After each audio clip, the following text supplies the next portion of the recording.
Sandy Falls Horror Calls. তো নমস্কার বন্ধুরা, কেকে পডকাস্টের ভূতের গলা আপনাদের আবার স্বাগত জানাই। প্রথমেই ক্ষমা চেয়ে নিচ্ছি, কারণ অনেক দিন পর আবার এসেছি আপনাদের কাছে গল্প নিয়ে বা ঘটনা নিয়ে। এর কারণ হচ্ছে, বা এতদিন পর আসার কারণটা হচ্ছে যে ভালো ঘটনা পাচ্ছিলাম না। অনেকে ছোট ছোট ঘটনা দিচ্ছিল, কিন্তু আজকের ঘটনাটা খুবই মর্মান্তিক। কেউ মারা যাননি, কিন্তু একটা দিদি যিনি বলেছেন তার অতীতের পিএলআর করেছেন, সে পিএলআরে সে কী দেখতে পাচ্ছেন, বর্তমানে তিনি কি সাফার করেছেন, তার বড়ের উপর ব্ল্যাক ম্যাজিক করা হয়েছিল, কোনো প্রেত চালান করা হয়েছিল। সত্যি কি তাই? দিদি বলবে, পুরোটা বলবে, এবং দিদি কথা শুনে আপনাদের মনে হবে যেন অন্য একটা জগতে আছি। আপনারা ফিল করতে থাকবেন, খালি চোখটা বন্ধ করুন, কানে হেডফোন লাগান আর শুনতে থাকুন, আর তার কাছে যাব। তো চলুন তার কাছে ডাইরেক্ট যাব। কিন্তু তার আগে যেটা আমরা বলে থাকি, বা আমাদের যে নাম্বার আছে 8961371072, আবারও বলছি 8961371072, এই নাম্বারে হোয়াটসঅ্যাপ করতে পারেন বা কল করতে পারেন, বা আপনাদের যদি কোনো রকম স্পিরিচুয়াল হেল্প লাগে সেটাও যদি আপনারা চান, এই নাম্বারে কল করে আমরা আপনাদেরকে সেই জিনিসটা প্রোভাইড করব। এবং ধরুন মেল করতে চাইছেন, কোনো গল্প লিখে পাঠাতে চাইছেন, kekpodcast@gmail.com আপনারা পাঠাতে পারেন। তো চলুন ওনাকে কল করা যাক, আর ভূতের কলে একটু ভয় পাওয়া যাক। দিদি কেমন আছো? ভালো আছি ভাই। আর কি বিষয় আজকে কথা হবে সেটা যদি একটু বলো। আজকের বিষয়টা হলো আমার লাইফে ঘটে যাওয়া কিছু ঘটনা। তার সঙ্গে সঙ্গে পিএলআর করেছিলাম আমি। তা আমার পিএলআর এর সাথে আমার জীবনের সাথে যে মিলটা, সেটা সেই গল্পটা আমি আজকে কেকে পডকাস্টে দর্শকদের শোনাবো। একদম, তাহলে তুমি তোমার মতো করে স্টার্ট করো, ঠিক আছে? হ্যাঁ, তাহলে আমরা ফিরে যাই 19 বছর 7 মাস আগে ফিরে যাই। তো সেই সময় আমার 2006 জানুয়ারিতে আমার বিয়ে হয়। স্বাভাবিকভাবে বিয়েটা মামার বাড়ি থেকে হয়েছিল, এবং আমি তখন ক্লাস 10 এর ছাত্রী ছিলাম। তা শ্বশুর বাড়িতে আসি, যেমন মধ্যবিত্ত ঘরের মেয়েরা আসে, আমিও আসি। এসে তো সব ঠিক ছিল মোটামুটি। আমাকে আমার ননদরা ঠিকঠাক পছন্দ করতো না। কেন করতো না, কি কারণে করতো না বুঝতে পারতাম না। চেষ্টা করতাম মানিয়ে নিয়ে চলার, ওদের মতো করে চলার, কিন্তু পারতাম না। তো এইভাবে চলতে চলতে একটু আধটু মাঝে মাঝে ভয়ও খেতাম। হাজবেন্ডের সঙ্গেও সম্পর্ক যে খুব যে মানে মধুর হয়ে উঠবে, এটাও আশা করতে পারছিলাম না। সেই সময় যাই ভালো মন্দ মিশিয়ে কেটে যাচ্ছিল। বাবা মাকেও বলতে পারছিলাম না, কারণ আমরা বলতে পারি না। আর যেহেতু বিয়েটা মামার বাড়ি থেকে হয়েছিল, সেহেতু মামার বাড়ির একটা মান সম্মানের ব্যাপার ছিল। আর আমার বাবার বাড়িটা সেটা হচ্ছে বর্ধমান ডিস্ট্রিক্টেই, তো পূর্বস্থলীর কাছাকাছি একটি জায়গাতে, দোগাছিয়া বলে একটি জায়গায়। আর সেখান থেকে নদিয়া খুব কাছে, নদিয়া, নবদ্বীপ, কৃষ্ণনগর এগুলো একটু কাছাকাছি পড়ে। তা সূত্রপাতটা শ্বশুর বাড়ি থেকেই হয়। ভয় খেতাম, ভীষণ ভয় খেতাম। খালি মনে হতো পাশ দিয়ে কিছু একটা কালো ছায়া চলে যাচ্ছে, বা এরকম ভয় খেতেই থাকি। তার মাঝে কনসিভ করি, আমার মেয়ে সানা হয়। তার বাদেতে কিছুদিন বাদে হাজবেন্ডের সাথে আমারও সম্পর্ক আস্তে আস্তে মানে খারাপ হতে থাকে। কখনো ভালো হয়, আবার কখনো খারাপ হয়, এরকম করে চলে।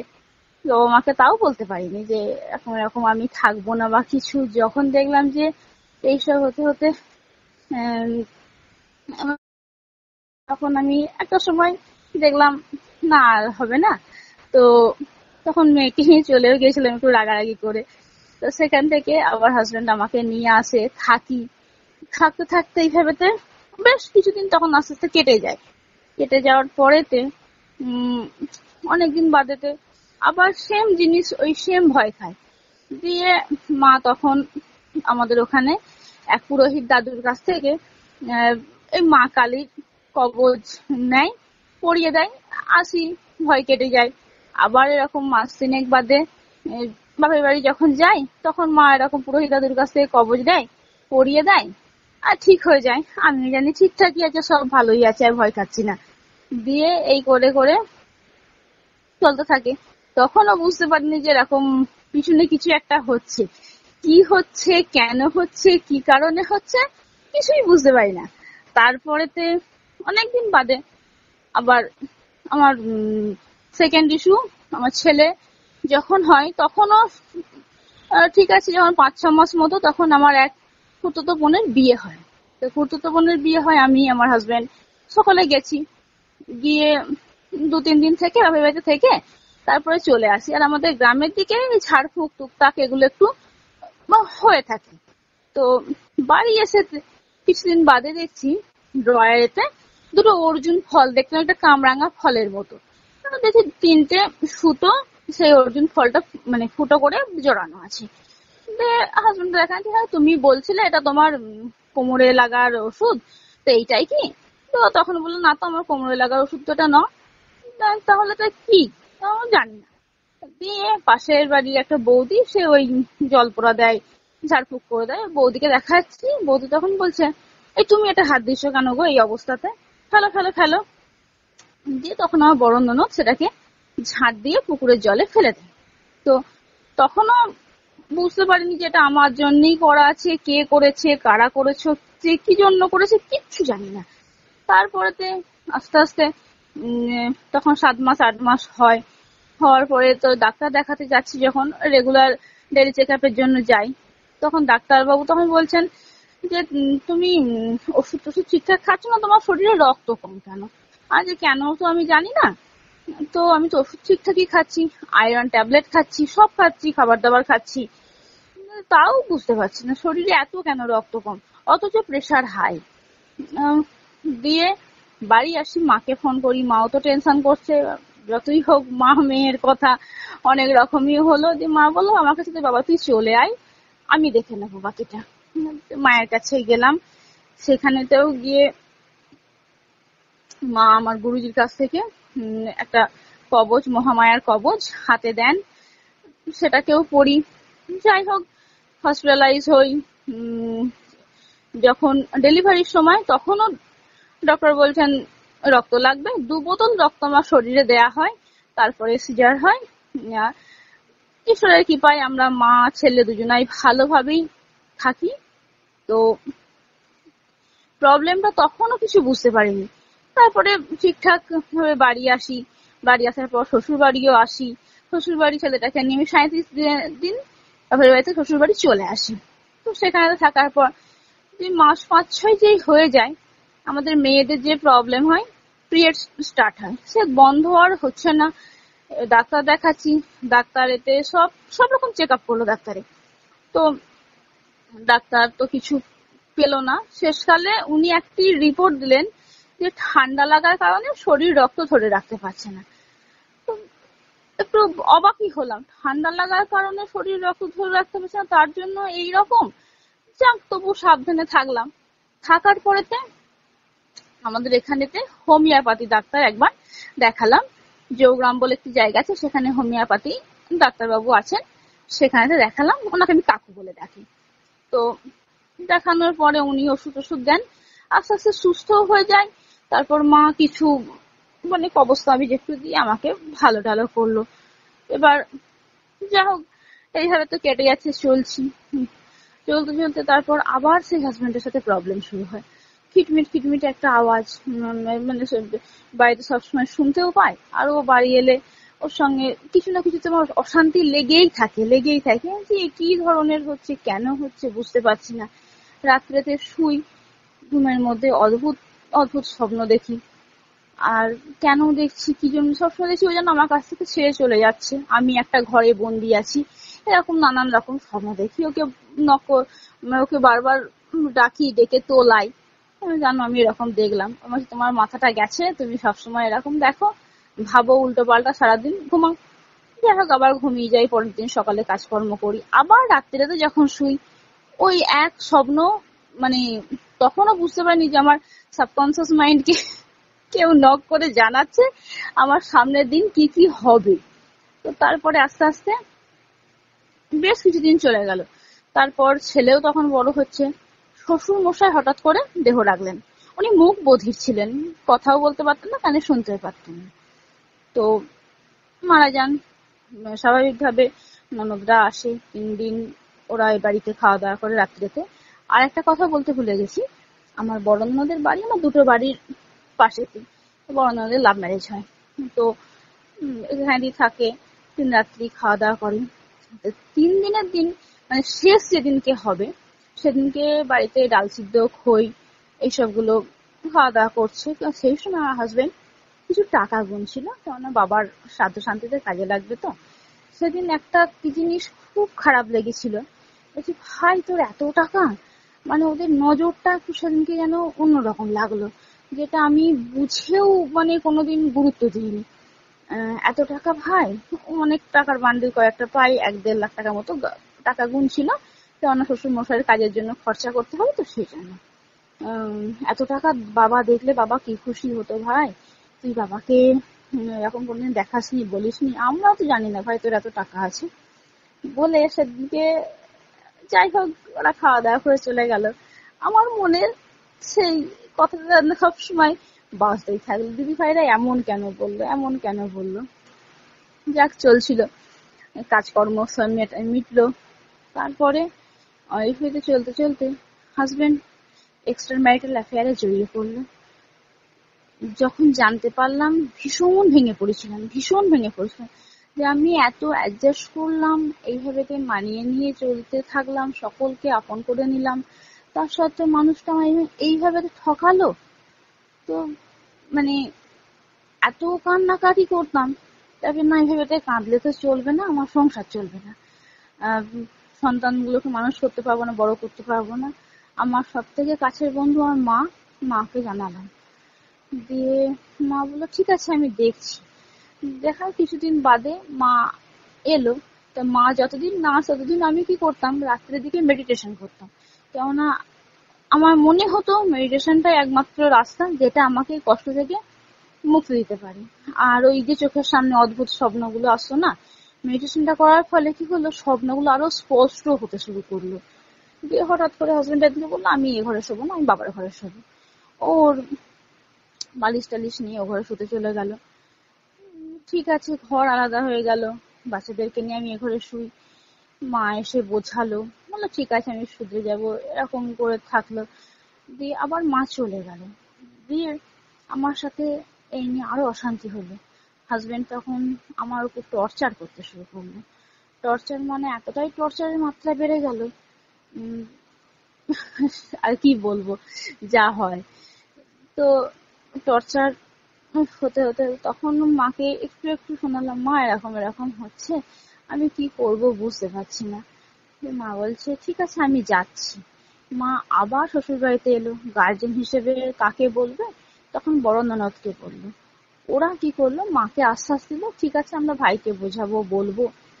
পরে পিছন থেকে ওরা ভাইকে তখন ইন্ধন জোগাতে লাগলো। ভাইয়ের আরো মাথা গরম হলো, আমার সাথে এসে আরো অশান্তি করতে লাগলো। মানে অশান্তি করতে করতে করতে করতে অশান্তির মাত্রা এতটাই বেড়ে গেল, আমার মায়ের গায়ে অব্দি হাত দিল আমার হাজবেন্ড। আর সেই সময় যখন ঝগড়া অশান্তি হচ্ছে, একটা অদ্ভুত জিনিস লক্ষ্য করেছিলাম, ওর চোখ মুখ তখন পুরো টোটাল অন্যরকম, মানে লাল একদম যাকে বলে, সেই যেন মনে হচ্ছে সেই মানুষটাই নয়।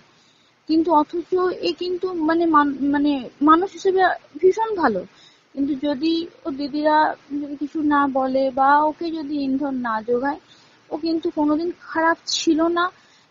যেহেতু বাড়ির ছোট সন্তান ছিল, সকলকে নিয়ে চলতে হতো, সকলের কথা শুনতে হতো, আমার সঙ্গে মিসবিহেভ করে ফেলতো, আমাকে নিজেও শুধু স্বীকার করতে, কিন্তু আমি কিন্তু করতে চাই না তোমার সাথে এরকম খারাপ ব্যবহার। ঠিক আছে, আমার মায়ের গায়ে হাত তুললো, তখন আরো খারাপ লাগলো। কিন্তু মা বললো তুমি আমার গায়ে হাত তুললে, একটাই কারণ ছিল, মা বলেছে কিছুদিন মেয়েটাকে আমি নিয়ে যাব, আমাকে পাঠাবে না। দেখছি মেয়েটা 7-8 মাস বাপের বাড়ি যায়নি, আমি কিছুদিন নিয়ে যাব, নিয়ে তারপর আমি নিজে দিয়ে যাব। রাজি হয় না, যাই হোক অশান্তি অনেক কাণ্ডর পরে শেষকালে রাজি হয়। মা আমাকে নিয়ে পরের দিনকে বাপের বাড়ি নিয়েও যায়।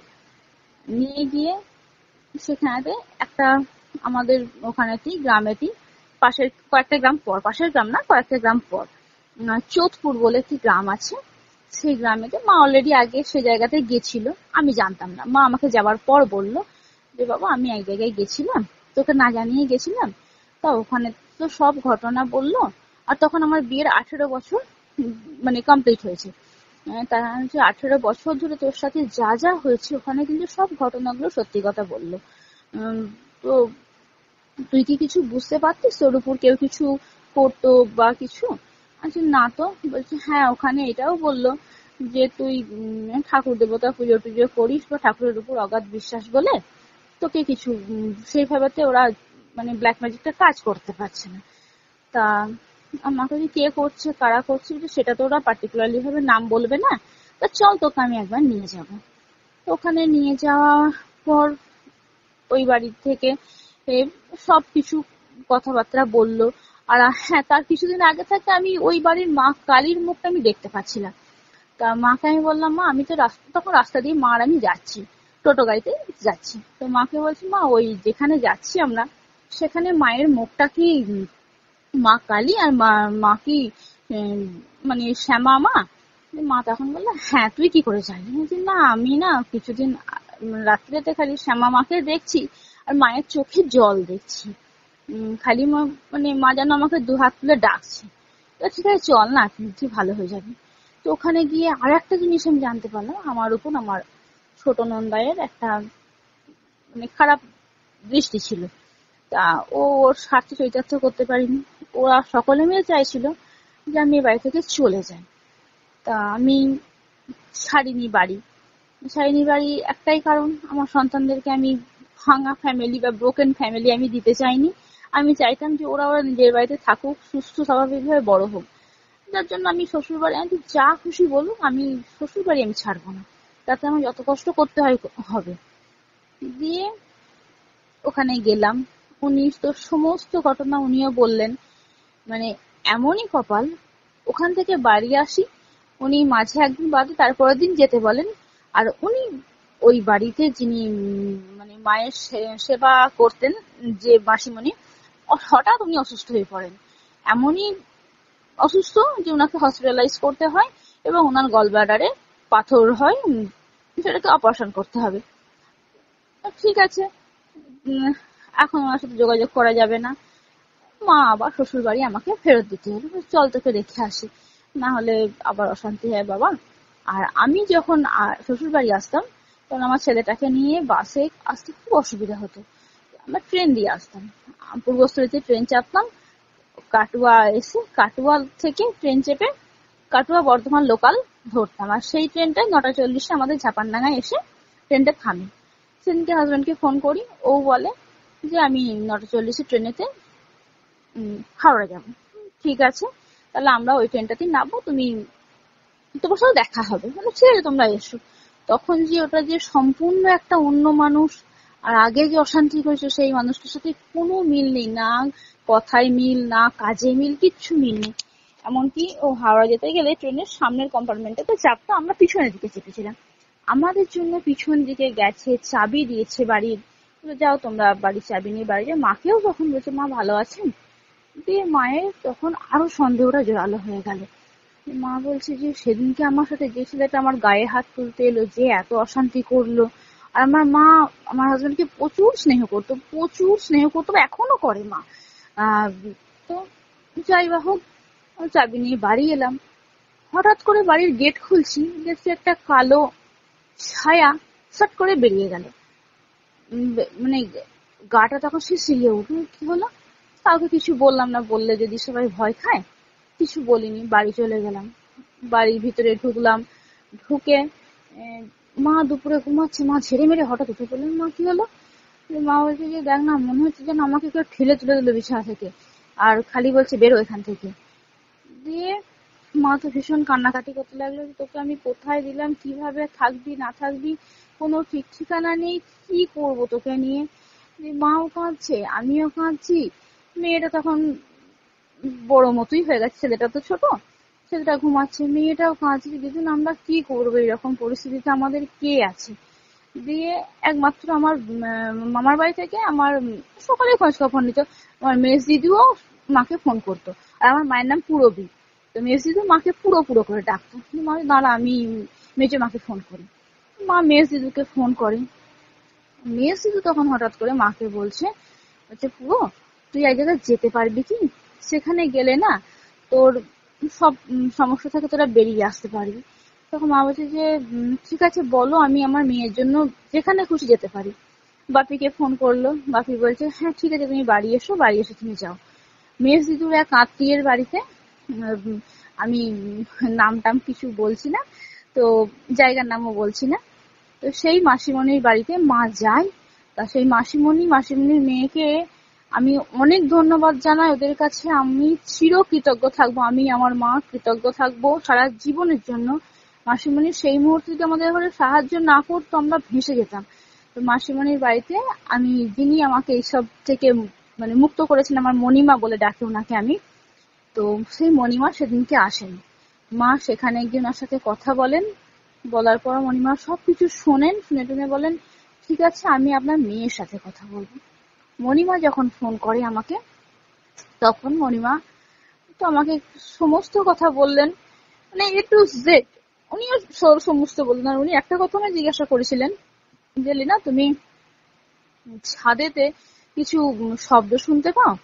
বলছি যে হ্যাঁ মণিমা, আমি ছাদেতে তো শব্দ শুনতে পাই, অনেকটা ইট যেমন ঢালাইয়ের উপর দিয়ে গড়িয়ে দিলে যেমন ঢড় করে একটা আওয়াজ হয়, সেই ঢড় মতো আওয়াজটা আমি ছাদে প্রায় শুনতে পাই। আর শুধু আর কেউ শুনতে পায় না, আমি আর মেয়েটা শুনতে পাই। দিয়ে বলছে হ্যাঁ ঠিক আছে আমি বুঝে নিয়েছি, তা তুমি আমার কাছে যদি কাজ করাও তোমার ধৈর্যের পরীক্ষা দিতে হবে। বলছি যে কি করতে হবে বলুন। তখন সেটা তো এপ্রিল মাস চলছে, আমি 2 মাস কিন্তু থাকবো না, আমি গুজরাট চলে যাব। আমি বলছি যে তারপরে এসে আপনি কাজ করাবেন? বলছে হ্যাঁ আমি তো তারপরে এসে কাজ করাবো, কিন্তু তোমাকে কোনো কথা বললে চলবে না, তোমাকে প্রচন্ড পরিমাণে সবকিছু সহ্য করে যেতে হবে, তোমার কোনো প্রতিবাদ করলে চলবে না। তোমাকে যদি কেউ কিছু বলে তুমি ঘাড় মানে হেট করে শুনে যাবে তাদের কথা। তোমাকে তারা যদি তোমার অন্যায় না থাকা সত্ত্বেও তোমাকে যদি বলে এটা তোমার অন্যায়, তুমি সেটাকেও স্বীকার করে নিতে হবে তোমার। ঠিক আছে নেব, যে আগে তুমি হাজবেন্ডের সাথে মানে ওর কাছে কি তুমি আগে নত হও, ওকে বলো তোমার কোনো দোষ নেই, সব দোষ আমার ছিল, এইভাবে বলে তুমি ওকে কনভিন্স করার চেষ্টা করো, ও যেন ভাবে যে তুমি ওর কাছে তুমি সবসময় হেরে যাচ্ছ। আর তখন মানুষটা এমনই হয়ে গেছে, বেশি কথাও বলতাম না, ওই রান্না করি খেতে দিই, কারখানা লোকেদেরকে খেতে দিই, এরকম করে আমার তো চলতে থাকে। আর উনি আমাকে বলেন যে তোমার হাজবেন্ড একটা খারাপ রাস্তায় গেছে, এরকম কিন্তু বারবার অনেক খারাপ রাস্তা, কিন্তু প্রচুর খারাপ রাস্তা আছে, প্রত্যেকটা খারাপ রাস্তাতে কিন্তু ওকে ওই নেগেটিভ পাওয়ারটা টেনে টেনে কিন্তু নিয়ে যাবেই, আর ও খারাপ থেকে আরো খারাপ হবে। তো সেই দিক থেকে ঠিক আছে তুমি যেটা বলবে মনে আমি সেটাই করবো। তো উনি তো বলে টলে মা ওখান থেকে চলে এলো, উনিও কথা তো আর নেই, হ্যাঁ তুমি ওর সাথে ফোনে যোগাযোগ করতে পারো, আমি গুজরাট চলে যাব। ঠিক তার 3-4 দিন পর উনি গুজরাটও চলে গেলেন। আমি তো বাড়িতে আছি, হাজবেন্ডের কাছে গিয়ে কথা বললাম যে হ্যাঁ তোমার কোনো দোষ নেই, সব দোষ আমার, একটা ভুল বোঝাবুঝি হয়েছিল, যাকে বাদ দাও বলে ওকে নিয়ে চলতে থাকি। কিন্তু আমি যে কথাগুলো ওকে বলছি তা তো নয়, কথাগুলো তো সে তো শুনছে সে নেগেটিভ পাওয়ার। তো যাই হোক সেইভাবেতে মণিমা যেভাবে আমাকে বলেছিলেন চলতে থাকি। আর উনি আমাকে টিপস দিয়েছিলেন যে বাড়িতে গঙ্গা জল মায়ের নাম করে, মানে আমার মায়ের নাম রেলের মা, ওই মায়ের নাম করে ছেটাতে বলেছিলেন। তো গঙ্গা জল বাড়িতে ছেটানোর পরেতে দেখি হাজবেন্ড রাগারাগি করছে। মণিমাকে একটা মেসেজ করি, মণিমা এরকম এরকম রাগারাগি করছে। বলছে যে ওটা তোমার হাজবেন্ড রাগারাগি করছে না, ওর উপর যেটা হাবি হয়ে আছে সে রাগারাগি করছে, তুমি কিন্তু কিচ্ছু রিনা মাইন্ড করবে না, তুমি মেনে নাও, রাগারাগি করছে করুক, কিচ্ছু বলবে না। আছে না কিছু বলবো না। বলছে এমনকি তোমার গাড়ি 2-1 ঘাত তুলতেও আসে তাও তুমি কিছু বলবে না। ঠিক আছে কিছু বলবো না। 2 দিনের দিন যখন গোটা বাড়ি সারা বাড়িতে আমি 7 থেকে 8 বার গঙ্গা জল ছেটাতাম। ইনফ্যাক্ট আজকেও আমি দিচ্ছি, আজকে অমাবস্যা, আজকেও আমি বাড়িতে জল ছিটিয়েছি তো মায়ের নাম করে। তো যখন 2 দিনের দিন গঙ্গা জল ছেটাই, সেদিনকে একটু অন্যরকম লাগছিল বাড়িটা। দিয়ে হাজবেন্ড এসে বললাম রাত্রেতে আমাদের ওভারটাইম কাজ হবে, তো আমি কারখানাতেই থাকবো, আর আমাদের বাড়ি থেকে প্রায় 1 কিলোমিটারের কিছু কম আমাদের কারখানাটা, গ্রিল কারখানাটা। ঠিক আছে বললো আমাকে ওদের খাবার দাবার দাও, নিয়ে যাই, আর আমি রাত্রে এসে খাওয়া দাওয়া করবো। দিয়ে ও খাওয়া দাওয়া করে মিস্ত্রিদের লেবারদের খাবার দাবার সব নিয়ে চলে যায়। ও বললো ফিরতে আমার 12:30 1টা বাজে। ঠিক আছে, 12:40 যখন হাজবেন্ড ঢোকে, গেট খুলে দিই। গেট খুলে বাড়িতে ঢোকে, আর ঢোকার পরেতে ও শুয়ে পড়ে। আমিও এসে ছেলে মেয়েকে নিয়ে আমার ঘরেতে শুয়ে পড়ি। আর সেদিনকে প্রচন্ড গরম ছিল। আর আমাদের গ্রামে কি হয়, প্রত্যেকটা ল্যাম্পপোস্টে একটা লাইট জ্বালে। গরমকালের দিনেতে জানলা টানলা খোলা থাকে, তো একটা আলো আঁধারি তৈরি হয়েছে। তো সেইভাবেতে আর আমাদের ঘরের পজিশনটা বলে নি, আমাদের উত্তর দিকে কিছুটা আমাদের বাড়িরই একটু জায়গা আছে, সেইখানটা বালি সিমেন্ট পড়েছিল বাড়িতে কাজ হবে বলে। আর পূর্ব দিকেতে রাস্তাটা আছে। আর আমাদের সেদিনকে আমি ছেলে মেয়েকে নিয়ে ঘরে শুয়েছি, জানলা টানলা খোলা আছে। আর পূর্ব দিকের জানলাটাতে একটা বড় স্ট্যান্ড ফ্যান লাগিয়ে দিয়েছি, বাইরের হাওয়াটাতে টানে। সেই করে শুয়ে আছি। রাত্রিতে হঠাৎ কটা বাজবে জানি না, আমি যখন লাইট জ্বালের সময়টা দেখি তখন 1:50, তখন ঘটনাটা ঘটে গেছে। তখন দেখছি কেউ আমাকে ডাকছে, এই রিনা রিনা গেট খোল, গেট খোল বলছি, গেট খোল। আমার নাম সে দুবার নেয়। মানে কি বলবো, আমার গায়ে এখনো কাঁটা দেয় সেই ডাকটা শুনলে। তো এত ভয়ানক তার মানে গলা, সেই গলাতে ডাকে। আমি মানে চুপচাপ শুয়েছিলাম। সে তখন সাট করে উত্তরের দিকে জানলা থেকে পূর্ব দিকের জানলা চলে আসে। পূর্ব দিকে নিচেকার জানলাটা খোলা ছিল, টোটালি খোলা। দিয়ে দেখছি আমার হাজবেন্ডের অবয়বটা। ও সেদিনকে একটা কালো রঙের থ্রি কোয়ার্টার প্যান্ট পরেছিল আর একটা অ্যাশ কালারের গেঞ্জি পরেছিল, সেম টু সেম পরে আছে। মুখটা কিন্তু আমি বুঝতে পারছি না, আমি বডি থেকে পায়ের হাঁটু নিচ অব্দি দেখতে পাচ্ছি জানলা দিয়ে। তো আলো আঁধারে দেখছি বিছানা থেকে 2 হাত দূরে আমার মানে ঘরের লাইটের সুইচটা আছে, দিতে আস্তে আস্তে সেটা গায়েব। আর তার মাঝেতে সে জানলাটা ধমধম ধমধম করেছে। আর জানলাটা যখন আমাদের জানলাতে জাল লাগানো আছে, জাল লাগানো তাহলে জালের সেই গুঁড়ো গুঁড়ো মানে জং টাইপের ওগুলো পড়েছে। লাইট জ্বালাই, দেখতে পাই না। মাকে স্মরণ করে, ফোনে মায়ের ছবি ছিল, মাকে স্মরণ করে প্রণাম করে আমি আবার শুয়ে পড়ি। আমি রাত্রে ঘটনা পরের দিন সকালে ভুলে গেছি, আমার আর কিচ্ছু মনে নেই। আমার বাড়িতে যে কাজ করে ছায়াদি, সে তখন আসে। সে তখন এসে বলছে যে সে আমাকে লিনা তার বেরোয় না, সে রিনা বলে ডাকে।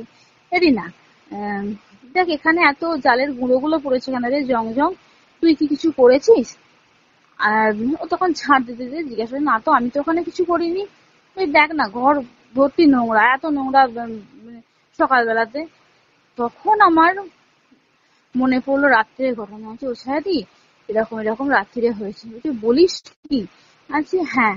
বলছে যে তোরা সব ভয় খাবি বলে আমিও বলিনি, তুই যখন ছিলিস না তখন না আমিও বাড়িতে কাজ করতাম, খালি মনে হতো একটা আশপাশ দিয়ে কালো মতো একটা কিছু সাইড হয়ে যাচ্ছে সবসময়। আমারও না ভীষণ ভয় করতো, গাটা কি ছমছম করতো। তো ছায়াদিও ওইটুকুনি বলে। মণিমাকে মেসেজ করি, আমি মণিমা তুমি যখন ফ্রি হবে আমাকে একটুখানি ফোন করো। মণিমা আমায় সেদিন দুপুর বেলায় ফোন করে, সব ঘটনাগুলো বলি। মণিমা বলছে ঠিক আছে তুই ভয় খাস না, তোর সঙ্গে মা আছে, তুই আর ভয় খাস না বাবা। ঠিক আছে মণিমা, তুই নে না, তুই যেমন আছিস তেমন থাক, তোকে তোর কেউ টাচ করতে পারবে না। যাক সেইটুকু সাহস নিয়ে চলছি। চলতে চলতে একদিনকে এরকম হলো, আবার রাত্রিতে ছাদেতে ওই সেম ছাদেতে আওয়াজ, ইট সরানোর আওয়াজ, মানে ভীষণ ভয় লাগতো। তারপরে ছেলেকে ভর্তি হলো স্কুলে, আবার ছেলেরই অ্যাডমিশন হলো। আর তার দিন সাথে মাথা দিয়ে আমি আবার অসুস্থ হয়ে পড়ি। মানে এতটাই অসুস্থ হয়ে পড়ি, কেন হচ্ছে কি হচ্ছে বুঝতে পারছি না। হঠাৎ করে ওই সেম পিরিয়ড প্রবলেম, মানে তবে তো আগের থেকে এটা আরো বাড়াবাড়ি, এত ব্লিডিং হচ্ছে আমি আর মানে বসার ক্ষমতা নেই। তখন যাই হোক ছায়াদি বলছে তুই তো এরকম একটু মরে যাবি। হাজবেন্ডকে বললাম, ও তো রাজি হলো। আচ্ছা আমি তাহলে ওখানে ডাক্তার দেখাতে যাবো একটু। আমি যে ডাক্তার দাদু, অর্থাৎ আমি নবদ্বীপের একজন ডাক্তার বাবুকে দেখাতাম, ডক্টর আর সাহা, মা ওনার কাছে দীর্ঘদিন ট্রিটমেন্ট করাতেন মায়ের। আমারও পিঠে টিউমার হয়েছিল, ওনার কাছে দেখাতাম। তো একটু বয়স্ক, ওনাকে দাদু বলতাম, মা কাকু বলেন। ডাক্তার দাদুর কাছে আমি টিউমারের জন্য দেখিয়েছিলাম, আবার ওখানেতেই গেলাম। উনি মুখে স্লাইভা নিয়ে টেস্ট করলে A to Z শরীরে কোথায় কি হচ্ছে না হচ্ছে ধরা পড়ে। তো যাওয়া মাত্র দাদু আমাকে জিজ্ঞাসা করেন, দিদি ভাই তুমি কি সুইসাইড করতে গেছিলে? আমি মানে অবাক, পুরো অবাক। না তো দাদু, মাত্র এই রোগ তো এখন হওয়ার কথা নয়, তুমি লাস্ট অক্টোবরে আমাকে ডাক্তার দেখিয়ে গেছো, তখন তো তোমার আমি এই রোগের সিমটম পাইনি, তোমার এই রোগটা কেন হলো? আমি কিচ্ছু বুঝতে পারছি না, মানে মাথা মুন্ডু কিচ্ছু বুঝতে পারছি না। তখন দাদু বলছে, আমি কি এটা দিল্লিতে পাঠাবো টেস্ট করার জন্য? হ্যাঁ ঠিক আছে পাঠান, তাহলে একটা রিপোর্ট বেরোবে, রিপোর্টটা তোমার কাছে থাকলে সুবিধা হবে। ঠিক আছে। তো দাদু তো পাঠালেন, সেখানে ঘন্টা দিয়ে বসলাম, বাপি আর আমি গেছিলাম। তো দাদু বললেন যে তোমাকে স্লো পয়জন দেওয়া হয়েছে। পয়জনটা এমনই একটা পয়জন যেটা তোমার গল ব্লাডার, ওভারি, ইউট্রাস এই 3 জায়গায় সেল ড্যামেজ করে শরীর থেকে ওগুলো নামিয়ে দেবে, আর মাস 3 ভিতর তোমার ক্যান্সার হয়ে তুমি তোমার মারা যেতে মাস 4 হয়তো সময় লাগবে। এখানে একটা জিনিস আমি জানতে চাইবো দিদি, এই যে স্লো পয়জনটা তুমি যে উনি যে বললেন, এটা কি পরিপ্রেক্ষিতে তিনি বলছেন? মানে এটা কি টেস্ট গল ব্লাডার টেস্ট করতে দিয়েছিল? হ্যাঁ, উনি মানে গল ব্লাডার ওই যে বললাম না মুখে স্লাইভা নিয়ে উনি টেস্ট করেন, উনি আয়ুষ মন্ত্রকের আন্ডারেতে উনি ট্রিটমেন্টটা করেন। তো উনি আমার সেই সময় স্লাইভাটা নিলেন, ওনার কাছে দেখেছি উনি ওই যে যখনই টেস্ট করেন তখন মানে যে কোনো মানুষেরই বা যে কোনো পেশেন্টের A to Z শরীরের মধ্যে কিছু না হচ্ছে না বলে দেন।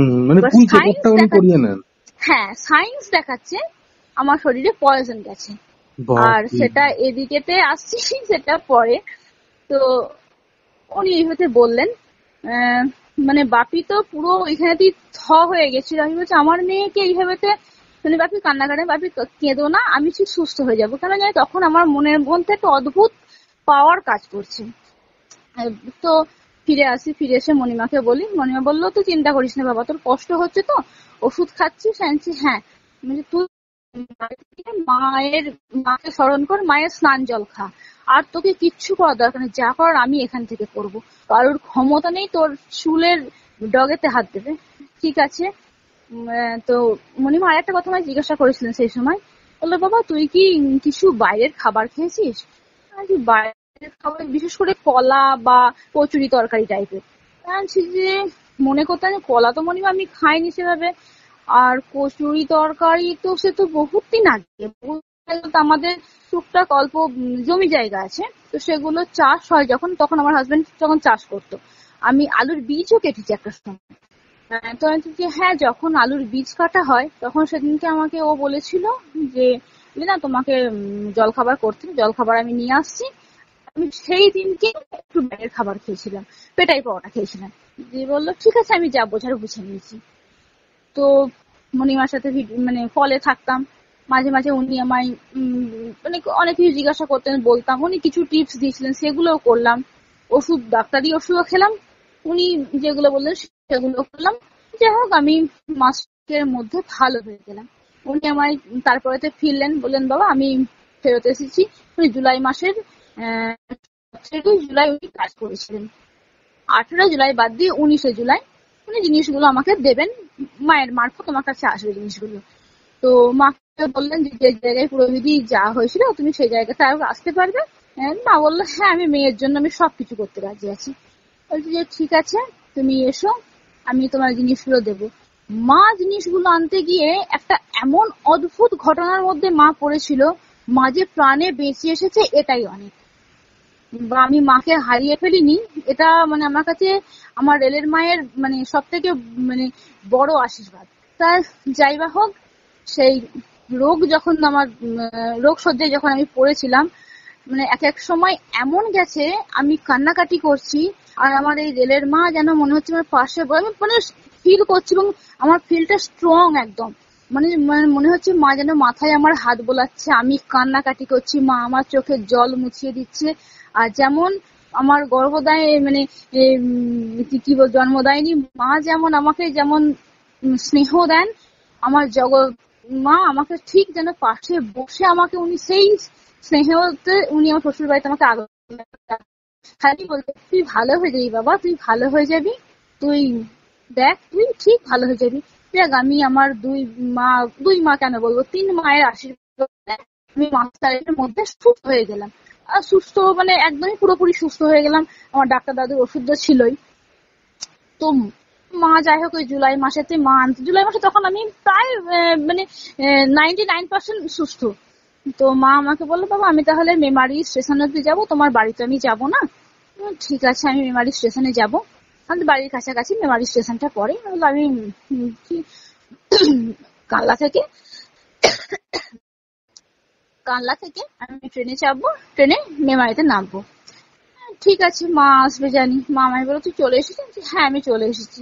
ওই মাসিমণির বাড়ি থেকে মা কানলা স্টেশন এসেছে, এতটাই টোটোতে মা জিনিসপত্র নিয়ে বসে আছে। মা টোটোটা আসছে, কি যেন মনে হলো কোনো খেলনা উল্টানোর মতো না, টোটোটাকে পুরো উল্টে দিল। সমান রাস্তাতে, ঝড় নেই, জল নেই, বৃষ্টি নেই, হাওয়া নেই, কিচ্ছু নেই, টোটোটাকে যেন কেউ উল্টে দিল। তো একজনের পায়ে ভীষণ লাগলো।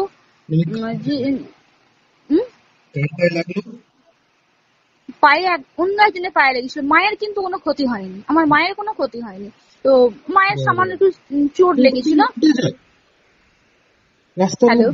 মানে রাস্তাটা কি পরিষ্কার? খুবই ছিল পরিষ্কার পিচ রাস্তা, মানে নরমাল পরিষ্কার পিচ রাস্তা।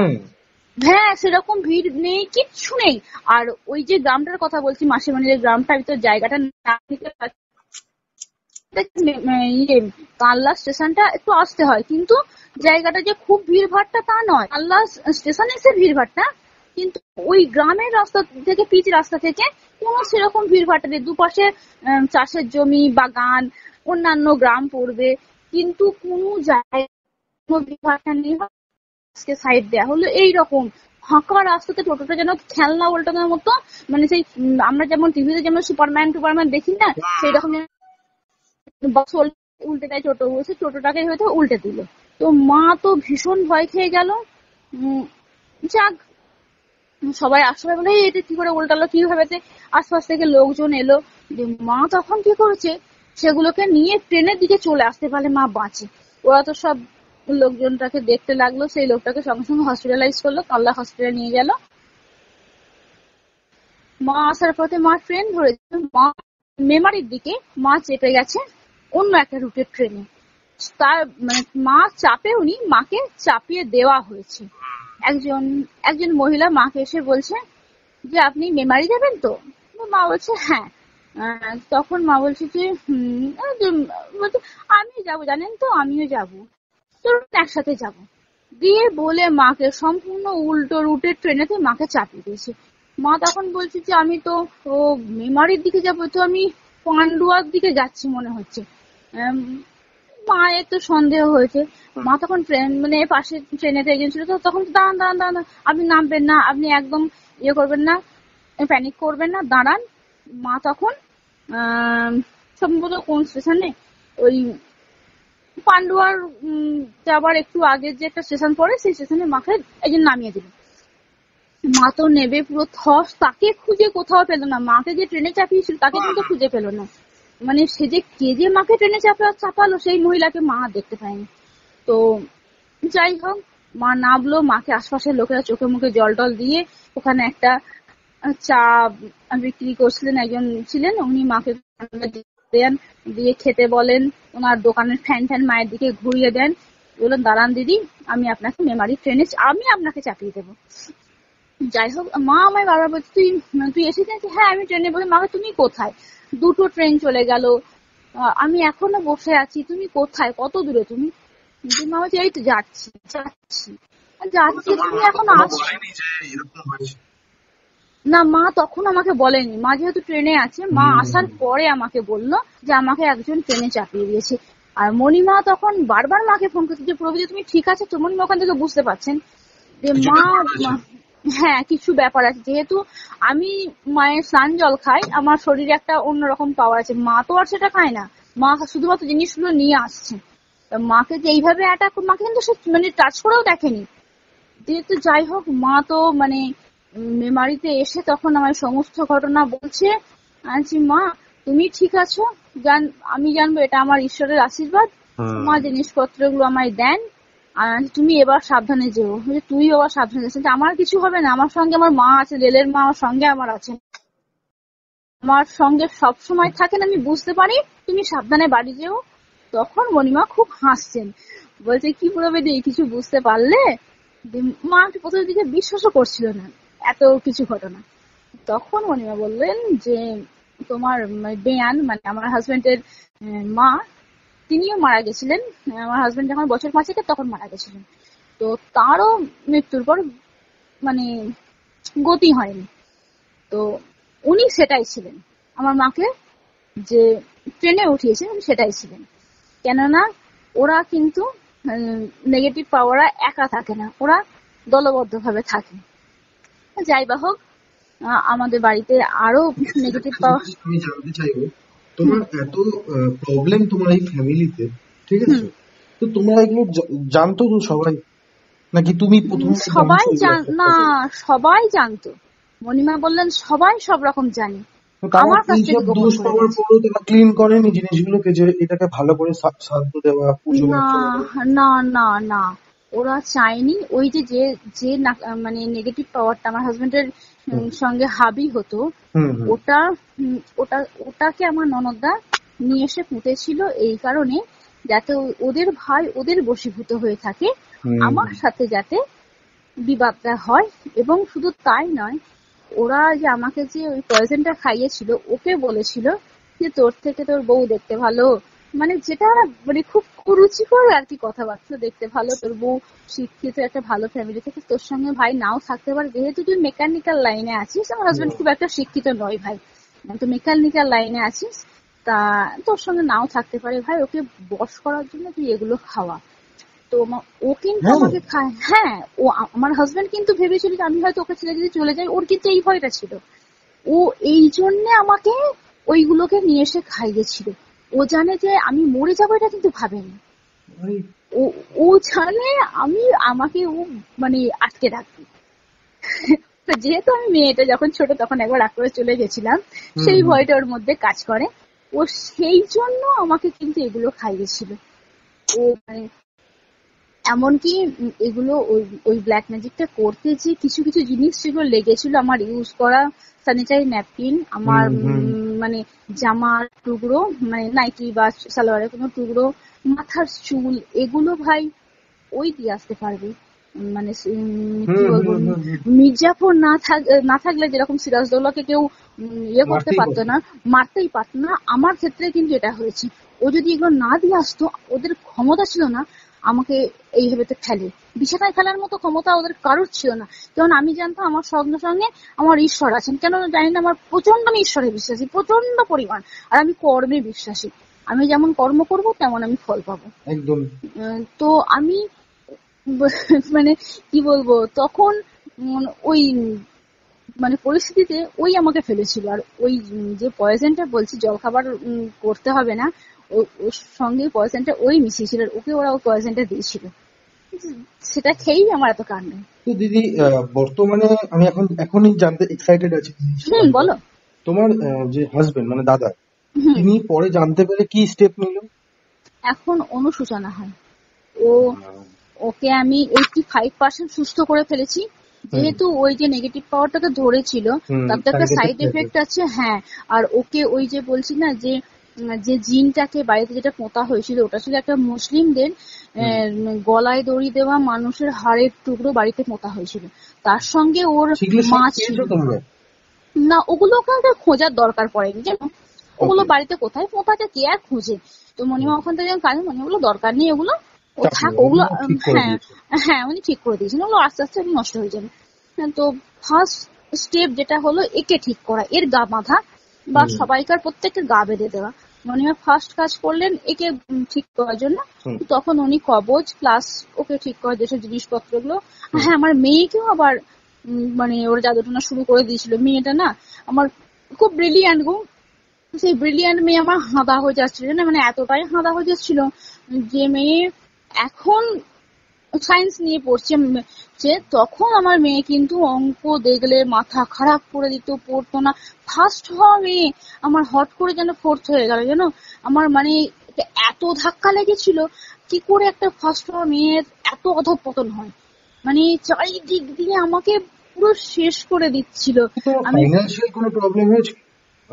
অবশ্যই অবশ্যই অবশ্যই 1 বছর আমাকে ওই যে জিনিসপত্রগুলো যখন নিয়ে এলাম তখন তো আমাকে তারপর থেকে তার কিছুদিন বাদ থেকে আমাকে টাকা পয়সা দেওয়া বন্ধ করেছিল। এমনকি আমি স্কুটি নিয়ে বাচ্চাদেরকে দিয়ে আসা নিয়ে আসা করি, তো স্কুটির তেলটাও তোমার হাজবেন্ড আমাকে দেয়নি। আমি তখন কি করব, আমার বিয়েতে ছোট ছোট মানে সেই গিফটের যে কানের নাকের অনেক কিছু থাকে না, দেয় না সবাই, সেইগুলোকে বিক্রি করে আমি 1 বছর চালিয়েছি। প্লাস মা বাপি ওখান থেকে আমায় হেল্প করেছে। ওই 1টি বছর আমি ওখান থেকে চালিয়ে নিয়েছি। অদ্ভুত ভাবে একটা ঘটনা ঘটলো, ফিরে আসি আবার সেই অ্যাক্সিডেন্টের ব্যাপারটাতে। তো ঠিক আছে, হ্যাঁ হ্যাঁ হ্যাঁ, অনেকে জিজ্ঞাসা মানে জানতে তো উৎসুক হতেই পারে না। এবার তো তারপর দিদি, হ্যাঁ দিয়ে ওই তো ওগুলো আমি নিয়ে আমি চলে আসি, মা ওদের থেকে বাড়ি চলে যাই। আমি ভাবছি আমি নিয়ে ঢুকবো কি করে, ও পড়বে তো, আবার কবচটা তো নিয়ে যাচ্ছি। অদ্ভুত ভাবে নিয়ে আসার পর আমাকে বলো কি এগুলো আছে, কি নজর কবচ, তোমার কথা বলছিলাম আমার এরকম এরকম প্রবলেম হয়েছিল। তো মণিমা তো সুস্থ করলেন। তো মণিমা বললেন যে এই কবচগুলো প্রত্যেককে পড়ার জন্য, তুমি কি পড়বে? বললো হ্যাঁ, কেন পড়বো না। মানে আমি অবিশ্বাস ব্যাপার, ও যে কবচগুলো যে পড়তে চেয়েছিল এটা আমার কাছে বিরাট ব্যাপার। তো কবচগুলো লাল কারে, ও আমি ছানাটা, আমার ছানা, সবাই 4 জনা মিলে সবাই পড়লাম। তো মণিমা আমার রাত্রিতে সেদিনকে ফোন করে বললেন তোমার বাড়িতে, উনি তুই বলেন তোর বাড়িতে গলায় দড়ি দেওয়া একজনের হাড় পোতা আছে, সেই ওর উপর হাবি হতো, সেটা মুসলিমদের তাকে জিন। হ্যাঁ ঠিক আছে, আর তুই কিন্তু সাবধানে থাকবি। তুই কিছু বুঝতে পেরেছিস? যেমন আমি একটা কথা বলাটা হয়তো দর্শকরা জানি না কিভাবে নেবেন, বা আমি মণিমাকে কথাটা বলেছিলাম, আমি ওকে যখন টাচ করতাম বা ওর আমার যখন ঘনিষ্ঠ মুহূর্তেতে আমি ওকে দেখতে পেতাম না, আমি দেখতে পেতাম সম্পূর্ণ একটা মানে আমি ওকে যখন টাচ করে আছি মানে একদম মানে ঘনিষ্ঠ মুহূর্ত যখন, তখন ওকে আমি দেখতে পাচ্ছি না, তার জায়গায় আমি দেখতে পাচ্ছি একটা কার্লি মানে কাঁধ অব্দি চুলটা খুব কার্লি, আর সেই শ্যাম্পু করার পর চুলেতে তেল দিলে একটা শাইন করে না চুলটা, সেই চকচক করছে, সেই শাইন করা একটা চুল, মানে এক ঝাঁক আর কি। ওর আমার কাছে যেন সে আছে, আমার হাজবেন্ড নেই। কিন্তু এটা কবচ পড়ার আগেকার ঘটনা। দিয়ে সেটা মণিমা না আমি দেখতে পেতাম ডাইরেক্ট।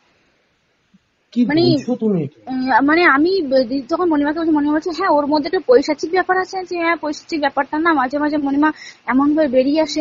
বলছে হ্যাঁ বেরিয়ে আসবে। তখন উনি আমাকে বললেন যে একটা জিন বাড়িতে আছে যেটা ওর উপর হাবি হয়, আর তোর শাশুড়িও কিন্তু গতি হয়নি। আমি বলছি যে তখন তো মাকে তো এইভাবে অ্যাটাক করলো। যাই হোক আমি সেগুলো নিয়ে আসার পরেতে একদম টোটাল ঠাকুর ঘরে পুরে রাখলাম। বললো তোকে কিচ্ছু করতে হবে না, তুই ওগুলো তোকে আমি যা বলেছি কিচ্ছু করবি না, তুই জাস্ট ঠাকুর ঘরে রেখে দিবি। ঠিক আছে, হাজবেন্ডকে পড়ালাম, ও কবচ করলো। তারপরেতে ওটা গেল স্টেপ 1।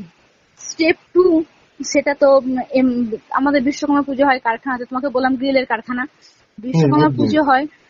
বিশ্বকর্মা পুজোর সময়তে আমি ফল খাচ্ছি। এবার আমি মানে উত্তর দিকে পিছন হয়ে আছি, দক্ষিণ দিকে মুখ করে আছি, আর আমার সামনে ঠাকুর আছে।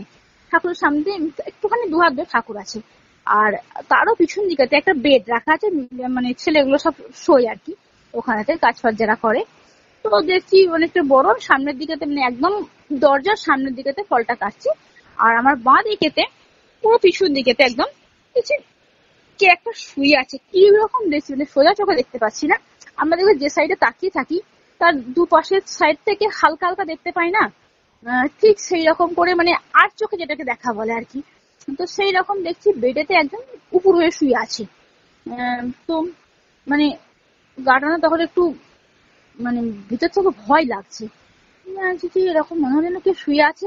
যেই আমি ওদিকে ঘুরলাম আর কাউকে আমি দেখতে পাচ্ছি না, দিয়ে তো তখনও ভয় করছে। মণিমাকে ছোট্ট করে মেসেজ করলাম, মণিমা আমার না দোকানেতে গিয়ে এরকম এরকম ফিল হচ্ছিল। বলছে তুই মেয়েটা না খুব খেপি, তুই তখন তো ছবি তুলে আমাকে পাঠাবি। দিয়ে মণিমা আমাকে ভীষণ স্নেহ করেন। মণিমা আমাকে বলা মাত্রই আমি সঙ্গে সঙ্গে ওই গোটা দোকানের ভিডিও করে মণিমাকে পাঠালাম। তারপরেতে তো যখন পাঠালাম মণিমা বললো হ্যাঁ দোকানেতেও তো ওরা কবজা করে রেখে দিয়েছে, দোকানটা কি আগের মতো কি চলে? না, আগের থেকে ব্যবসা অনেকটা মানে ডাউন হতে স্টার্ট করে দিয়েছে, আরো ডাউন হবে, তা তুই কি ব্যবস্থা করতে পারবি? যে না পারলেও পারতে হবে। দিয়ে তখন মায়ের সাথে এটা নিয়ে আলোচনা করি যে কি করব খুঁজে পাচ্ছি না। মণিমা কত খরচা পড়বে? আর মণিমা বলেন এত টাকা খরচা পড়বে, এত বেশি খরচা পড়বে, তুই কি পেরে উঠবি? না পারলে আমি পারবো, তুমি দেখো না। দিয়ে একটু মাকে বলেছি, শুনেছি না মাকেও বলবো না, কাউকেই বলার দরকার নেই, তুমি আগে আমার ব্যবস্থা করো। তখন দোকানেতে শুনছি নাকি ওখানে আমার অন্য একটা জিন আছে, মানে নেগেটিভ। যাই বা হোক, কি করে কি কাজ করবো কিচ্ছু খুঁজে পাচ্ছি না। মণিমাকে যখনই কাজের কথা বলি, ওনারা 16 জন পুরোহিত মিলে একটা কাজ করেন, আর উনি যেভাবে কাজ করিয়ে দেন, শুধু আমি নয় আমার পরবর্তী 5 পুরুষ মানে তার মানে সেটাকে বিয়ে করতে, তাদেরকে কেউ কিচ্ছু করতে পারবে না, আমার বাড়ি বলো দোকান বলো সব জায়গাতে। তখন উনি বললেন যে যোগাযোগ কি আমরা করতে পারবো নাকি? হ্যাঁ হ্যাঁ হ্যাঁ, উনি কিন্তু ভীষণ ভালো মানুষ, উনি কোনো প্রচারে আসেন না। আমার যোগাযোগ করতে চাইলে আমাকে ওনার পারমিশন নিয়ে আমি তবেই ওনার নাম অ্যাড্রেস দিতে পারবো। তো মণিমা বললেন ঠিক আছে লীনা, আমি কাজ করে দেবো। ওই সব বাগাতে গেলে বাবা তোমাকে সামনের কার্তিক মাসের ভূত অমাবস্যাতে কাটাতে হবে, ওটা কিন্তু যদি তুমি এই অমাবস্যাতে না কাটাও তোমাকে তাহলে আবার 1 বছর ওয়েট করতে হবে। আমি বলছি যে কি করব খুঁজে পাচ্ছি না। মাকেও জানাইনি, মাকে এরকম না জানিয়ে যা হয় হবে, আমি আমার গহনাগাটি বন্ধক দিয়েও আমি কাজটা করাবো। তখন আমার হাতে কিন্তু মানে কোনো টাকা পয়সা নেই, ও মাইনে ছেলে মেয়েদের মাইনে গুলো দিচ্ছে, আদার্স কিন্তু কোনো খরচা দেয় না। তখন ফিনান্সিয়াল কন্ডিশন আমার ভীষণ খারাপ চলছে। মাকে মা তুই বলছিস কিনেছি, হ্যাঁ আমি এটাই বলছি, তুমি কি করাবে? তুমি কি রাজি আছো? তুমি আমার বকা দেবে না? মা বলছে দেখ বাবা, আমার তো কিছুদিন বাদে টাকা উঠবে, আমার তো এই মুহূর্তে তো টাকা পয়সা এবং নেই আমার হাতে। এবার মধ্যবিত্ত ফ্যামিলিতে যা হয় আর কি। আর আমার মানে একটা কথা বলে রাখি, আমার বাবার বাড়ি ভীষণ বড় লোক, মানে বনেদি বাড়ি। তো সেখান থেকে আমার বাপিকে ঠকিয়ে বাপি খুব ভালো মানুষ, আমার কাকুরা একটা সময় সই টই করে দাদু যখন অসুস্থ ছিলেন বাপিকে পুরো বঞ্চিত করে 2 কাকু 2 পিসিতে সব সম্পত্তি নিয়ে নেয়। বাপিকে শুধুমাত্র একটা 16 শতকের জায়গা দিয়েছিল মানে ঘর করে থাকার জন্য। সেইখান থেকে বাপি চলে এসেছে অত সম্পত্তি ছেড়ে দিয়ে।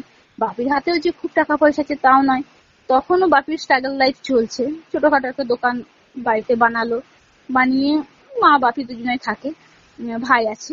তো মা বললো বাবা আমি তো এই মুহূর্তে কি করে, তুমি কি আমার কিচ্ছু করতে হবে না, আমার গহনাগুলো বন্ধক দেবো, 1 লাখ 1.5 লাখ যা লাগবে আমি আগে কাটাবো, কেননা ও বাড়িতে আমি কাটিয়ে দিচ্ছি, ওখানে দোকান যাবে তার দৃষ্টি পড়বে যখন, এরকম করে চলতে পারে না। তার সঙ্গে সঙ্গে মা আমাদের বাপের বাড়িটাও মা বললো তাহলে আমিও তাহলে কাটিয়ে নেবো আমাদের এখানকার বাড়িটা।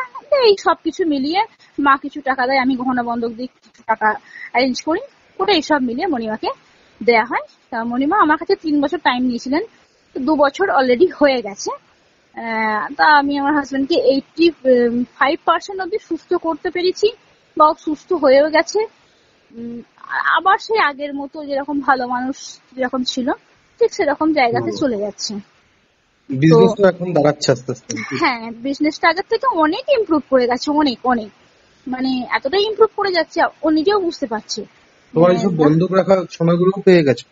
বন্ধক রাখা সোনাগুলো জানে না আমি এখনো গহনাগুলো বন্ধক দেওয়া আছে, ওগুলো মা ছাড়িয়ে নিয়ে এসেছে, আর কিছু গহনা ছাড়িয়ে নিয়ে এসেছে, কিছুটা আনতে পারেনি। বাপির সামনে LIC টাকা উঠবে, বাপি বললো তুই চিন্তা করিস না, গহনা আমি ছাড়িয়ে এনে দেবো। তো আমার বাবা মায়ের উপর বিশ্বাস আছে, বাপি হোক মা হোক এনে দেবে। দিয়ে সময় লাগবে, তো অনেক টাকার ব্যাপার ছিল না। এখন কি তাদের সাথে আর কোনো কন্ট্যাক্ট নেই যারা এরকম কাজ করেছে? না, আমি কন্ট্যাক্ট রাখিনি, কারণ আমার বাবা মায়ের যে বাড়িতে জায়গা নেই আমি তাদেরকেও আমি কেন আসতে দেবো। হ্যাঁ, ভাইয়ের সাথে যোগাযোগ আছে, ভাই যায়, ভাই থাকে, খাওয়া দাওয়া করে, সবকিছু করে, ওদের বাড়িতে যায়, মানে ওদের ভাই যায়, আমি আমার ছেলে মেয়ে যাই না। পাশেতেই বড় ননদের বাড়ি, ছোট ননদ মেজো ননদ ওখানেই ওঠে, ওখানেই থাকে, ওখানে ইয়ে করে।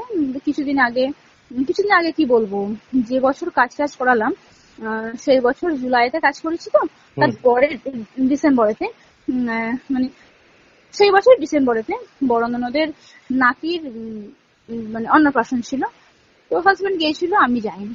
আমার সাথে রাগারাগি করলো, তাই আমি যাবো না। যে বাড়িতে আমাকে অপমানিত হতে হয় সে বাড়িতে আমি কেন যাবো গো? ওরা তো মানে সেভাবে এসে বলে যায়নি, বা আমি যখন যাইনি আমাকে ডাকতেও তো আসেনি।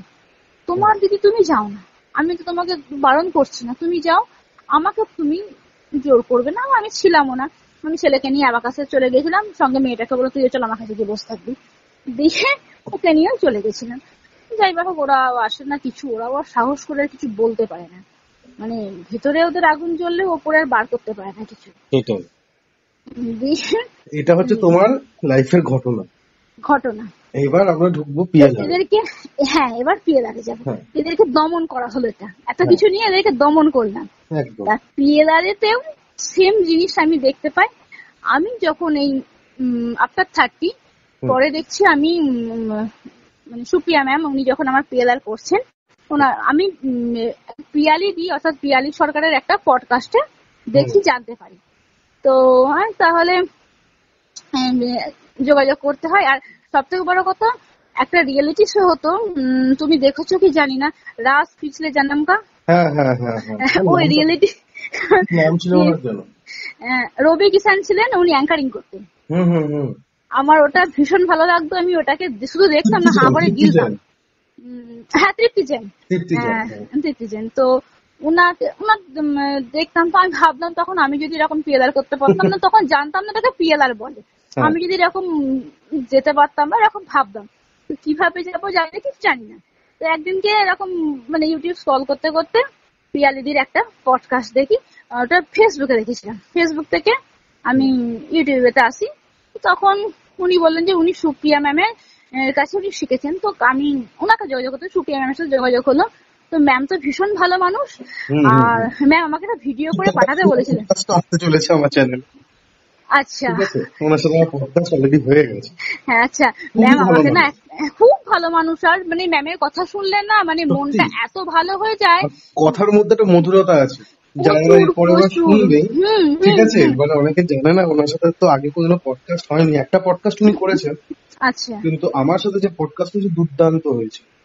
আর মানে ম্যাম এমন ভাবে মানে পিয়ালাটা করার না, মানে সম্পূর্ণ মানে মনে হচ্ছে চোখের সামনে একটা সিনেমা চলছে।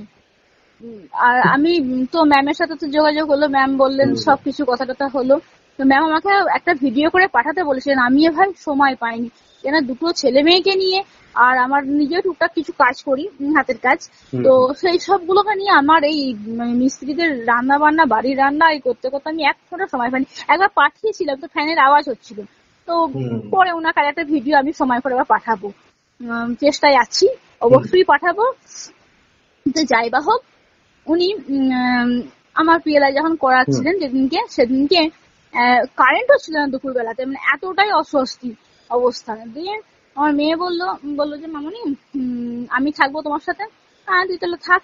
তো ম্যামকে বললাম, ম্যাম বললো হ্যাঁ একদিন তো থাকতেই হবে, না থাকলে তো হবে না, না তুমি তাহলে ইয়ে করো, রেডি হও। হ্যাঁ ম্যাম রেডি হই। তো ম্যাম অনলাইনে পিএলআর করেন আমাকে। তো আমার কিছু কিছু স্বপ্ন যেগুলো দেখতাম ম্যামকে বলেছিলাম, তো সেদিনকে পিএলআর করাচ্ছেন উনি, আমাকে সবই দেখালেন। দেখলাম একটা রাজবাড়ি, 4 মহলা রাজবাড়ি, সেখানে একদিকেতে আমি আমার হাজবেন্ড আছি, একটা রোমান্টিক একটা মানে সিন সেখানে দেখছি। আর অপর প্রান্তে রাজবাড়ির ঠিক অপোজিট সাইডেতে আর একটা যে বিল্ডিং এতে, সেখানে আমার বড় ননদকে দেখছি। তো দেখছি মুখ দেখাচ্ছে, এরকম একটা ব্যাপার। তো যাই হোক, সেটা ওই অবধি দেখলাম। আর ম্যামের কাছে আমি একটা কথা হাইড করে গিয়েছিলাম সেই সময়, যেটা ম্যামকে বলা উচিত ছিল, আমি ম্যামকে বলিনি। তো আর একটা দেখেছিলাম, অন্ধকার ঘরে একজন মহিলা আছে, সে ওই তন্ত্র মন্ত্র জাদুটোনা করছে। কে সেটা বুঝতে পেরেছিলাম, সেটা আমার ছোট ননদ ছিল। তো সেটা দেখি। আর মানে ওই সময়টা তারপরে তো সেটা মানে বিয়ের পর দেখছি আর কি। ওটা আমাকে দেখি মুখ দেখাচ্ছে, ঠোঁট দেখাচ্ছে, এরকম একটা দেখি। তারপরে তো উনি বললেন না আর একটু এগিয়ে যাও যখন, তখন আমি 30-এর পর এই 33-34-এর একটা এই যেটা আমি দেখতে পাই নিজেকে 32-33-এর মধ্যে, তখন দেখছি আমি বিষ খেয়ে মারা যাচ্ছি। বা তখন আমার কোনো সন্তান নেই, হাজবেন্ড অলরেডি আগে মারা গেছে, কোথায় মানে চলে গেল, কিভাবে মারা গেল আমি কিচ্ছু দেখতে পাইনি। আর সেই হাজবেন্ড আমার এই হাজবেন্ড এক। তো সেই বংশটা এমনই একটা ছিল, রাজ পরিবার, মানে এই মানে আমাদের পশ্চিমবাংলাতে যেরকম এই কৃষ্ণনগর রাজবাড়ি বা এইরকম যেসব তখনকার সময়তে যে 300-400 বছর আগেকার যে রাজবাড়িগুলো হতো না, যে রাজ পরিবারগুলো, সেই রকম টাইপের একটা রাজ পরিবার। তো সেই জায়গাটা আমি আইডেন্টিফাই করতে পেরেছিলাম, ওটা কুসুম গ্রামের সাইডের একটা জায়গা। তো সেখানেতে আমি সেই জায়গাটাতে পরে খোঁজ খবর নিয়েছিলাম। তো বাপের বাড়ি থেকে আসার পথেতে আমার ওই জায়গাটা পড়ে। একটা কাকুকে জিজ্ঞাসা করে, কাকু বললেন হ্যাঁ এটা শুকো রাজার এরিয়া ছিল এটা। আচ্ছা। তো রাজা যখন মারা যান, রাজার তখন 3 দিদি রাজা ছিলেন, তো মারা গেছিল। তা আমি তো কাকুকে বলতে পারছেন যে কাকু সেই রাজার ওয়াইফ আমি ছিলাম। আমি তো বললো কি আমাকে পাগল বলবে। তো সেই মুহূর্তে তো আর কিছু বলিনি, যে আগে বাসে চলেছে, বাসে করে চলে আসি। পরে আমি নিজের ইয়েতে ভাবছি, আর তখন ওই জায়গাটা আমি আইডেন্টিফাই করতাম, তো এই জায়গাটাই দেখতে পেতাম আমার খড়ি নদী, আমাদের ওইখান দিয়ে খড়ি নদী বয়ে আসে। খড়ি নদীটা সেই সময় অনেক চওড়া ছিল, সেইখানেতে ওই খড়ি নদীর ধারেতেই আর কি গ্রামটা বা ইয়েটা ছিল। যাই বা হোক, দেখতে পাই, হাজবেন্ডকেও দেখতে পাই, সব মানে পরিষ্কার পুরো একদম। তো ওইভাবে তখন আমাকে অপছন্দ হতো, তখন ওই বিষক্রিয়া করি আমি মারা গেছিলাম। এবং মারা যখন যাচ্ছি, তখন আমার বাড়িতে যে এখন যে কাজ করছিল ছায়াদি, যার নাম আগেই বললাম, ছায়াদি তখনও ছিল বিধবা অবস্থায়, মানে খুব একদম থুরথুরি বুড়ি। সে তখন কপাল চাপাচ্ছে, বলছে ওরা এটা কেন করলো, তোমার সাথে কেন এটা করলো, তোমাকে তো ওরা বিষ না খাওয়ালেও পারতো। বলছি যে আমার যদি কোনো সন্তান থাকতো তাহলে আমার পরবর্তী প্রজন্মটা থাকতো। আর কোথায় হারিয়ে গেল, মারা গেল, কি হলো, আমি এর খবরও জানতে পারলাম না, হাজবেন্ডের খবরও কি জানতে পারলাম না, কিভাবে মারা গেলাম সেটাও জানতে পারলাম না, এমনকি তার বডিটাও দেখতে পাইনি। মানে এইভাবে তো দেখি, মানে বলছি ছায়াদিকে, আমিও বলছি ছায়াদি। আগের জন্মের কথা বলছো? হ্যাঁ, এটা আগের জন্মের কথা বলছি। আগের নাকি একটাই আগের জন্ম? মানে ধরো অনেকের তো 10-12 বার করে জন্ম হচ্ছে না? হ্যাঁ, আমি না জন্মটা জানতে পেরেছি, মানে এই জন্মের সাথে যে মিল ছিল, যে জন্মটা, সেই জন্মটার কথা বলছি। আমি 3টে জন্ম দেখতে পেয়েছিলাম। তবে পিএলআর করলে, পিএলআর করলে একটা কি হয়, ইউনিভার্স তোমাকে ততটাই দেখাবে যতটা তুমি নিতে পারবে। ওকে, এটা একদম মানে অনেকেই বলবেন হয়তো, হ্যাঁ আমি আমার এক্সপিরিয়েন্স থেকে বলছি, যতটা নিতে পারবো ততটাই ইউনিভার্স আমাকে দেখাবে, তার বেশি আমায় দেখাবে না। কারণ আমার মানে রেলের মাও ওখানে ছিলেন, আমার ম্যাম যখন বললেন, উনি আমাকে বারবার খালি নক করছেন যে তুই ফিরে যা, তুই আর দেখতে পারবি না লীনা। মানে আমার সাথে তখনও বিভৎস ঘটনা আরো কিছু ঘটেছিল, তা সেই রাজ পরিবারেতে আর কি ঘটেছিল জানতে খুব ইচ্ছা করেছিল, কিন্তু মা আমায় দেখাননি বা ইউনিভার্স আমায় দেখায়নি, আমাকে ওখান থেকে সাইড করে দিয়েছিলেন। তো মানে সেই মানে বলতে বলতে কাঁদছি, আর আমি বলছিলাম যদি এদেরকে দমন করতে পারতাম। তো ভাই আমি এই জন্য দমন করতে পেরেছি ওদেরকে, ফার্স্ট চ্যালেঞ্জ তোমাকে আমি বললাম আমার জীবনের ঘটনা। তো এই জিনিসটাই দেখেছো, কিন্তু এটা রাজবংশের হিসাবে তুমি দেখেছো। হ্যাঁ, রাজবাড়ি মানে রাজবাড়ি, সেখানে তোমার ছেলে মেয়ে, এখানে যেমন ছেলে মেয়ে, হ্যাঁ আমি ওই যে বলছিলাম আমাদের সন্তান থাকতো, এই একটা সুপ্ত ইচ্ছা নিয়ে মারা যাচ্ছি, সেই সুপ্ত ইচ্ছাটা আমার এই জন্মে খুব মানে পূর্ণ হয়েছে, এবং তুমি এই জন্মে সেই জিনিসটা দমনও করতে পারলাম। আর আমি যখন মারা যাচ্ছি একটা কালো পলিশ করা খাটেতে শুয়ে আছি, সাদা, মানে রাজাদের যেরকম থাকতো না, মানে কি বলবো, হাইফাই কাঠের ফার্নিচার, যেগুলো এখন দেখা যায় না সচরাচর, সেরকম কাঠের ফার্নিচার, ওই সাদা কালো মেঝে, বিশাল বড় মানে ব্যাপার, সেই রকম সেই বিছানাতে শুয়ে মারা গেলাম। তো মারা যাওয়ার পরেতে ব্যাস ওইখানেতে আমি ওইটুকুই রাজবাড়ির সবকিছু দেখতে পেলাম। ওই দমন করতে পারছি আমি, দমন আমি এই জন্মে করলাম, আর সন্তান তো আমার আছে। তো সেইখান থেকে যখন আমি বেরিয়ে আসছি, তখন মানে উনি আমাকে ম্যাম যখন বলছেন যে লিনা তুমি আর কিছু জানো, না আমি এই নিয়ে মারা গেলাম। তুমি আর আগের জন্মে আর কোনো জন্ম দেখতে পাচ্ছ, তুমি সেখান থেকে আরো অন্য জন্মেতে যাও। আমি একটা কথা বলিনি, আমি বিয়ের আগে তো একজনকে ভালোবাসতাম, সে যদি বেঁচে থাকতো, আমার বিয়ের 1 বছর পর সে মারা যায়, হয়তো যদি বেঁচে থাকতো কোনো ব্যাঙ্গালোরেতে কোনো সফটওয়্যার ইঞ্জিনিয়ার হয়ে কোনো হাইফাই কোম্পানিতে বসে কাজ করতো। তো তার সাথে আমার রিলেশন হয়, মানে তখনকার 19s এর ছেলে মেয়েদের যেরকম হয় আর কি, মানে এখনকার মতো তো তারা এত হতে পারে না, যাক তার সাথে আমার সামথিং ছিল। তুমি মানে একটা জন্মে তুমি দেখছো? না না, আমার এই জন্মেতে একজনের সাথে আমার রিলেশন ছিল বিয়ের আগেতে, যখন আমি ক্লাস 9-10 পড়ি। তো যাই হোক, আমাদের সেটা আমি কোনোদিন কাউকে প্রকাশই করিনি। হ্যাঁ, কোনো কারণে এগোইনি বলতে, ওই যে আমার বিয়ের আগেতে আমার দিদু মারা গেছিল, বিয়ের 8 মাস আগেতে। আমার মামার বাড়ি দাদুর একটা মানে বদ্ধ মূল ধারণা হয়েছিল, আমি যদি মারা যাই আমি নিয়ে এসে বড় করছি, যদি বিয়ে না দিতে পারি বাপিকে মাকে ম্যানিপুলেট করে নিয়ে আমাকে এখানেতে বিয়ে দেয়, এই মানে যার সাথে বিয়ে হয়েছে হাজবেন্ড। হ্যাঁ, বাপিকে মাকে পুরো একদম ম্যানিপুলেট করে নিল, বাপিও বুঝে গেল, পুতুল খেলার বয়সে আমার হাজবেন্ডের সাথে আবার বিয়ে হয়। এবার আমি যেটা কাউকে বলতে পারিনি বা সেভাবে কিছু এগোয়নি, আমার নিজের দিক থেকে এগোয়নি। আর সে তখন তার স্ট্রাগল লাইফ চলছে, সেও আমাকে 5-6 বছর ওয়েট করতে বলছে। আমার দিদু ব্যাপারটা জানতো, দিদুকে বলেছিল যে দিদু তুমি আপনি লিনাকে রাখুন আপনার কাছে, লিনাকে আপনি রেখে দিন, 5-6 বছর রাখুন, তারপরে আমি ব্যাঙ্গালোর থেকে এসে ওকে নিয়ে যাব। এরকম একটা কথা আমাদের মধ্যে হয়েছিল। আমি, আমার দিদু আর আমার বয়ফ্রেন্ড আর আমার পাতানো দাদা ব্যাপারটা জানতো, এই 4 জনের মধ্যে ব্যাপারটা ছিল। তো যাই বা হোক, বিয়ে থা হয়ে যায়, ফার্স্ট ইয়ার হয়ে যায়, আমি সংসার করতে লাগি। এদিকেতে একটা কষ্ট ছিল, আমার বিয়ের 1 বছর বাদেতে মারা গেল। তো হ্যাঁ, ও মারা গেছিল। ও মানে কি করে মারা গেল বলতে, ওর কিডনিতে প্রবলেম হয়েছিল, ডাক্তার দেখালো না, ডাক্তার না দেখিয়ে ট্রিটমেন্ট না করে ও স্বেচ্ছায় মৃত্যুটাকে বেছে নিল। তো সেটা আমার একটা বিরাট শক ছিল লাইফে। তারপরে সেটা মানে সেই কষ্টটা নিয়ে পিএলআইতে আরো করে গেছিলাম। তো ম্যাম যখন তার ব্যাপারে কোনোদিন জানতে পেরেছো দিদি? ওই তো পিএলআইতে জানতে পারলাম। আর তার ব্যাপারেতে আমি আর এগোইনি, মানে ওখান থেকে রিয়েল লাইফে আমি আর এগোইনি, তার ব্যাপারেতে ওইখানেতেই স্টপ হয়ে গেছি। তো যখন পিএলআই যখন করলাম, ম্যামকে আমি বলছিলাম ম্যাম আমার এই প্রশ্নটা জানতে ভীষণ ইচ্ছা করে। ম্যামের কাছে কয়েকটা প্রশ্ন আমি রেখেছিলাম। তো ম্যাম বললেন লিনা আশা করছি ওই যে পার্সনটা মারা গেলেন কিডনি, সেটা পিএলআইটা কি দেখ? ওটা আরেকটা জন্মেতে দেখতে পেলাম। তো খুব একটা রোমান্টিক একটা সিন দেখেছিলাম ওর সাথে আমার, যে ও ছিল আমাদের ইন্ডিয়ার আর্মি, আর একটা পাহাড়ি রাস্তার উপর দিয়ে আমরা দুজনে হেঁটে যাচ্ছি, দুজনে হাঁটিনি, ও হাঁটছিল আমি ওর কোলে ছিলাম। তো খুব মানে একটা মানে এমনই একটা সময়, চাঁদের আলোতে পুরো পাহাড়টা চকচক করছে, রূপলি আলোতে চকচক করছে, দুপাশে গাছ, মানে ওটা খুব ভোরের ঠিক কাছাকাছি অবস্থায়। তো ওর সাথে আমি যাচ্ছি, আমরা কিন্তু অবিবাহিত সেই মুহূর্তে, যেটা পিএলআইতে যেটা দেখতে পাচ্ছিলাম ওই ভাবে যাচ্ছি।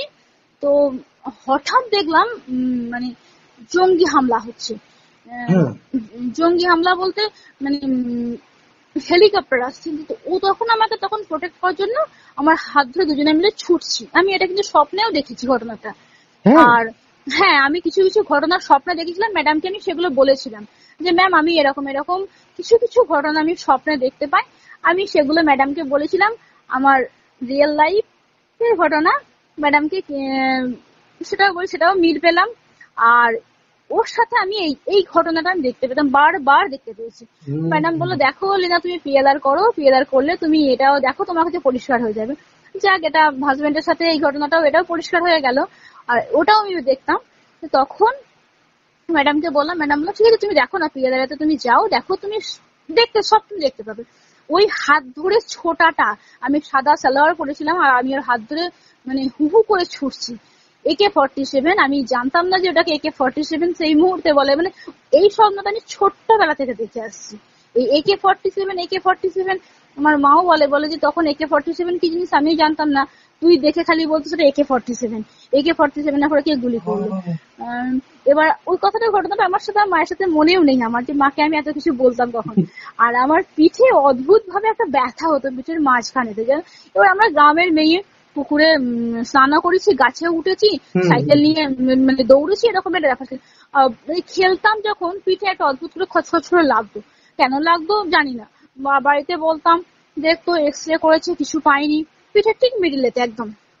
আমি মাকেও বলেছি, মা মাঝে মাঝে তেল মালিশ করে দিত, দিদু তেল মালিশ করে দিত, ভালো হয়ে যেত, ঠিক আছে। তো এই করে চলছিল। যখন PLR এতে আমি বসলাম, ওই জন্মটা যখন দেখতে পেলাম, তখন দেখছি AK-47 করে হেলিকপ্টার থেকে আমার বয়ফ্রেন্ড গুলি করলো। আর মানে ওকে মানে AK-47 গুলি বেরোচ্ছে একদম অটোমেটিক, মানে জঙ্গি ওকে গুলি করছে। তো ওকে আমি ধরতে গেছি, তখন আমার পিঠের মাঝখানে গুলি লাগে, দুজনাই তখন মুখ থুবড়ে ওই পাহাড়েতে আমরা মারা যাই, আমি এবং আমার বয়ফ্রেন্ড। তো সেইটা মানে বিভৎস একদম, যে আমি আমার এখনো যদি আমার বয়ফ্রেন্ডকে মনে করি, আমার না ওকে যেটা আমি দেখেছিলাম ক্লাস 9-10-এ, সেই মুখটা আমার মনে, মানে মুখটা একই আছে, সেই পোশাকেতে যে আমার মনে পড়ে না। আমার ওকে আর্মির পোশাকটাতে বেশি মনে পড়ে, ক্লিয়ার করার পরেতে মানে একদম স্পষ্ট যে আর্মির পোশাক পরা সেই মানুষটাকে আমি বেশিরভাগ মানে মনে করলে আমি ওকে বেশিরভাগ মনে করতে পারি। যদি আমি কোনো সময় চোখ বুঝে ভাবি ওর কথা, ওই আর্মির পোশাক পরা মানুষটাকে বেশি দেখতে পাই, মানে এইরকম। মানে তুমি যে শেয়ার করছো, দর্শকরা শুনছে, আমার খুব ভালো লাগছে যে তুমি এত সুন্দর করে। আমি বলতে পারছি, মানে আমি হালকা হচ্ছি, আমার কথা বলার কেউ নেই। না কেউ নেই এটা বলবে না, ভাই বলেছো যখন ইচ্ছা তুমি ফোন করবে। কাউকে যদি বলি না, লোকে আমায় পাগল বলবে, লোকে যখন যারা PLR করেছে না, তারা অজস্র কেঁদেছে। হ্যাঁ, আমারও কান্না পেয়েছিল। হ্যাঁ হ্যাঁ হ্যাঁ, কান্না মানে অটোমেটিক কান্নাটা এসে যায়। ওটা কি করে কান্না আসে জানি না। ম্যাডাম যখন আমাকে ফার্স্ট, যখন যে উনি একের পর একে যে উনি জন্মগুলো দেখাচ্ছেন আমাকে, অটোমেটিক কান্না চলে আসবে। আমি যেমন গিয়ে, যেমন প্রথম যখন ফার্স্ট গেলাম আমার রাজবাড়িতে, যখন আমার সাজানো গোছানো বাড়িটাকে আমি দেখি জঙ্গলে পরিপূর্ণ, অটোমেটিক তো মানুষের কান্না আসবে। একটা সুন্দর গোছানো সংসারটাকে যদি পুরো বাড়ি দেখি, কান্না আসে। ফার্স্ট কান্না, সেকেন্ড কান্না ওকে যখন গুলি করছে, যখন তখন ওর হাত ধরে আমি যখন ছুটছি, যখন তখন যে আমরা আর বাঁচবো না। তো ম্যাডাম যখন বলে, ম্যাডাম বললো, লিনা তোমার সাথে যদি তোমার বয়ফ্রেন্ডকে তুমি যদি এই জন্য পেতে, তোমাদের বৈবাহিক জীবনটা কিন্তু চলতো না, বেশি দিন চলতো না, মারাও যেত, বা সংসারটা সুখেরও হতো না। তো তুমি বুঝতে পারছো তো কেন তুমি এই জীবনে আবার ঘুরে এলে? সেই দমন আর তোমার সন্তান, এই যে দুটো উইশ নিয়ে তুমি মারা গেছিলে, সেগুলো তোমার এই জন্মে পূর্ণ হলো। আর একটা জন্ম দেখেছিলাম আমি, আমার মা বাবারই সন্তান, সেও আমার মা বাবা দাদু ঠাকুমা সকলেই সেই বাড়িতে আছেন, বোনেরই বাড়ি, যেটা আমাদের এখন যে বাড়ি আর কি, মানে এতটা ইয়ে নয়, আরো আরো আরো আরো অনেক বোনেরই বাড়ি, মানে ব্যবসায়িক বাড়ি। আমাদের বাড়িটা আগাগোড়াই ব্যবসায়ী, মানে ব্যবসায়ীদের বাড়ি যেটাকে বলে আর কি। তো আমার দাদু বড় ব্যবসাদার ছিলেন, আমার বাপি পাটের ব্যবসা করতো এককালে। এই জন্মটা দেখেছি তখন খুব ছোটবেলায়, তখন আমরা।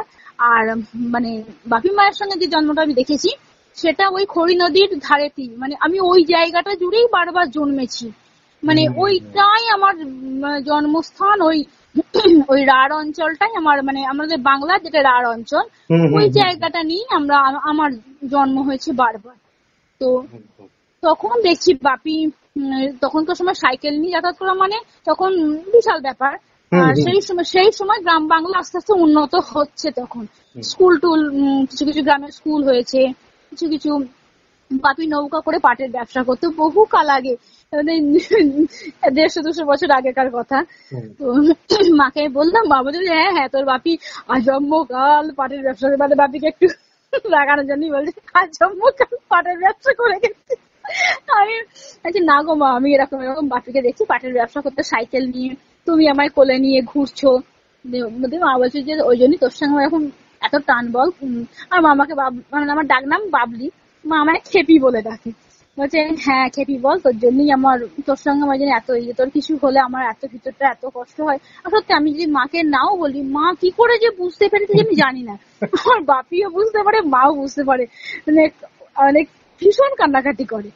আমি যার জন্য না প্রথম আমার জীবনে যা কিছু হয়েছে আমি বলিনি, কিন্তু ওরা বুঝতে পারতো, কিন্তু আমি কোনোদিন বলিনি। আর মা খালি বলতো আমার মন সাই দেয় না, আমার মন সাই দেয় না। আর বাপিকে দোষারোপ করে খালি দোষারোপ করো না, আমার এটা হওয়ার ছিল, হয়েছে। তা পিএলআর করে ভাই আমি অনেক অনেক বেনিফিট পেয়েছি। ওই যে তোমাকে বললাম এর সঙ্গে একটা আমার হাজবেন্ডের সঙ্গে একটা খারাপ যে সম্পর্কটা আস্তে আস্তে মানে রিকভার টা অনেকটা পিএলআর করার পরে না অনেকটা রিকভার হয়ে গেছে জানো। ও মানে যে একটা রুট বিহেভিয়ার করতো না, সেটা এখন সফট হয়ে গেছে, অনেক অনেক সফট হয়ে গেছে। এখন কোনো সময় আর মানে সবসময় একটা হাসিয়ে কথা বলা, সেটা অনেক বন্ধ হয়ে গেছে। আমার পিঠের ব্যথাটা ভালো হয়ে গেছে। পিঠের অদ্ভুত হয়ে পিঠের ওই যে বললাম না আমার বয়ফ্রেন্ডের সঙ্গে যে জন্মটা দেখলাম গুলি লাগা, ওই ব্যথাটা আমার ভালো হয়ে গেছে। গায়েব, টোটাল গায়েব। ওটা পিএলআর করার পরের দিন থেকে গায়েব। তো ওটা একদম পুরো গন যাকে বলে। তো হাজবেন্ডের সাথে অনেক অনেক ভালো সম্পর্ক হয়েছে। আর আমি যে একটা দুঃখ পেতাম যে আমার এটা হলো না কেন, এটা পেলাম না কেন, ওটা এই হলো না, ওটা সেই হলো না, হলে ভালো হতো, এইগুলো আমি কাটিয়ে উঠতে পেরেছি যেন, মানে পুরো পুরো কাটিয়ে উঠেছি। আমার না হয়েছে, এটা আমার হওয়ার ছিল, আমার হয়েছে, এটা আমাকে না হলে আবার এই জন্মে ফিরে আসতে হতো। তো ম্যাম যখন আমায় ফিরিয়ে, সবকিছুই লেখা আছে, যার যেটা হওয়ার সেটা হবে। হ্যাঁ সেটা হবে, সেটা আমরা তো বুঝতে পারি না। কি জানতো সেই দাদার সাথে তোমার যদি বিয়ে হতো তুমি বিধবা হয়ে পড়ে থাকতে? হ্যাঁ হ্যাঁ কি জানতো? তো ম্যাম বললেন যে, ম্যামও আমার কাছে উনি পরিষ্কার ম্যাম বললেন যে তোমার কাছে দেখো না আরো আস্তে জিনিসগুলো সব পরিষ্কার হয়ে যাবে। যে সত্যি পরিষ্কার হয়ে গেছিল। আর ওই যে ম্যাম বললেন না, ম্যামকে আমি যেটা হাইড করে গেছি, তোমার যে কথাটা বললাম যে অন্ধকার ঘরে আমি একজন লেডিকে দেখছি যে ব্ল্যাক ম্যাজিক করছে, সেটা আর কেউ নয়, আমার ছোট ননদ। এমনকি একটা কথা বলতে ভুলে গেছি, এ জন্মেতে মানে আমার বরকে ওদের বশীভূত করার জন্য কালো বেড়ালের হাড়ের গুঁড়ো অব্দি খাওয়ানো হয়েছিল জানো। হ্যাঁ কালো বেড়ালের হাড়ের গুঁড়ো। তুমি কি জানো কি জানি না, এগুলো করতে কিন্তু মানে টাকা পয়সা লাগে, কিন্তু প্রচুর টাকা পয়সা লাগে। সব থেকে বড় কথা একটা বলি, না যে কালো বিড়ালের গুঁড়ো, একটা সুসাইড করা মেয়ের একটা হাড়, মানে যা যা তুমি বলেছো কিন্তু সস্তার জিনিস, সেগুলো ভালো টাকা সাপেক্ষ। যারা ব্ল্যাক ম্যাজিকটা করেছে তারা কিন্তু আসলে মুসলমান, মানে ইসলাম ধর্মাবলম্বী মুসলিম। এটা কোন জায়গাটা আমি বলে দিচ্ছি। আমি যেখানটা আছি মানে হাওড়া বর্ধমান কর লাইনে ছাপানডাঙ্গা, এইখান থেকে 2 স্টপেজ পরে নবগ্রাম বলে একটা জায়গা আছে। নবগ্রামেতে নেমে জামালপুর বলে আমাদের যেটা থানা আর কি, জামালপুর, ওই জামালপুরের পাশে সেলিমাবাদ বলে একটা জায়গা আছে, ওইখানেতে এইসবের ঘাঁটি। ও কিন্তু এগুলো কিন্তু সস্তা না, মানে যেই করুক না কেন প্রচুর টাকা পয়সা লাগে, প্রচুর টাকা পয়সা লাগে। তোমার হিন্দু তন্ত্র হোক, যে কোনো তন্ত্র হিসাবে এটা কিন্তু সস্তা না, এইটুকু তোমাকে। ওইটাই তো, ওই জন্য তো ওদের টাইমটা লেগেছে আরো করে বেশি, কেননা আমি প্রচন্ড পরিমাণে আধ্যাত্মিক মানে আজীবিকা ছিলামও, ওই জন্য ওদের লং টাইমটা লেগেছে আমাকে অ্যাটাক করার জন্য।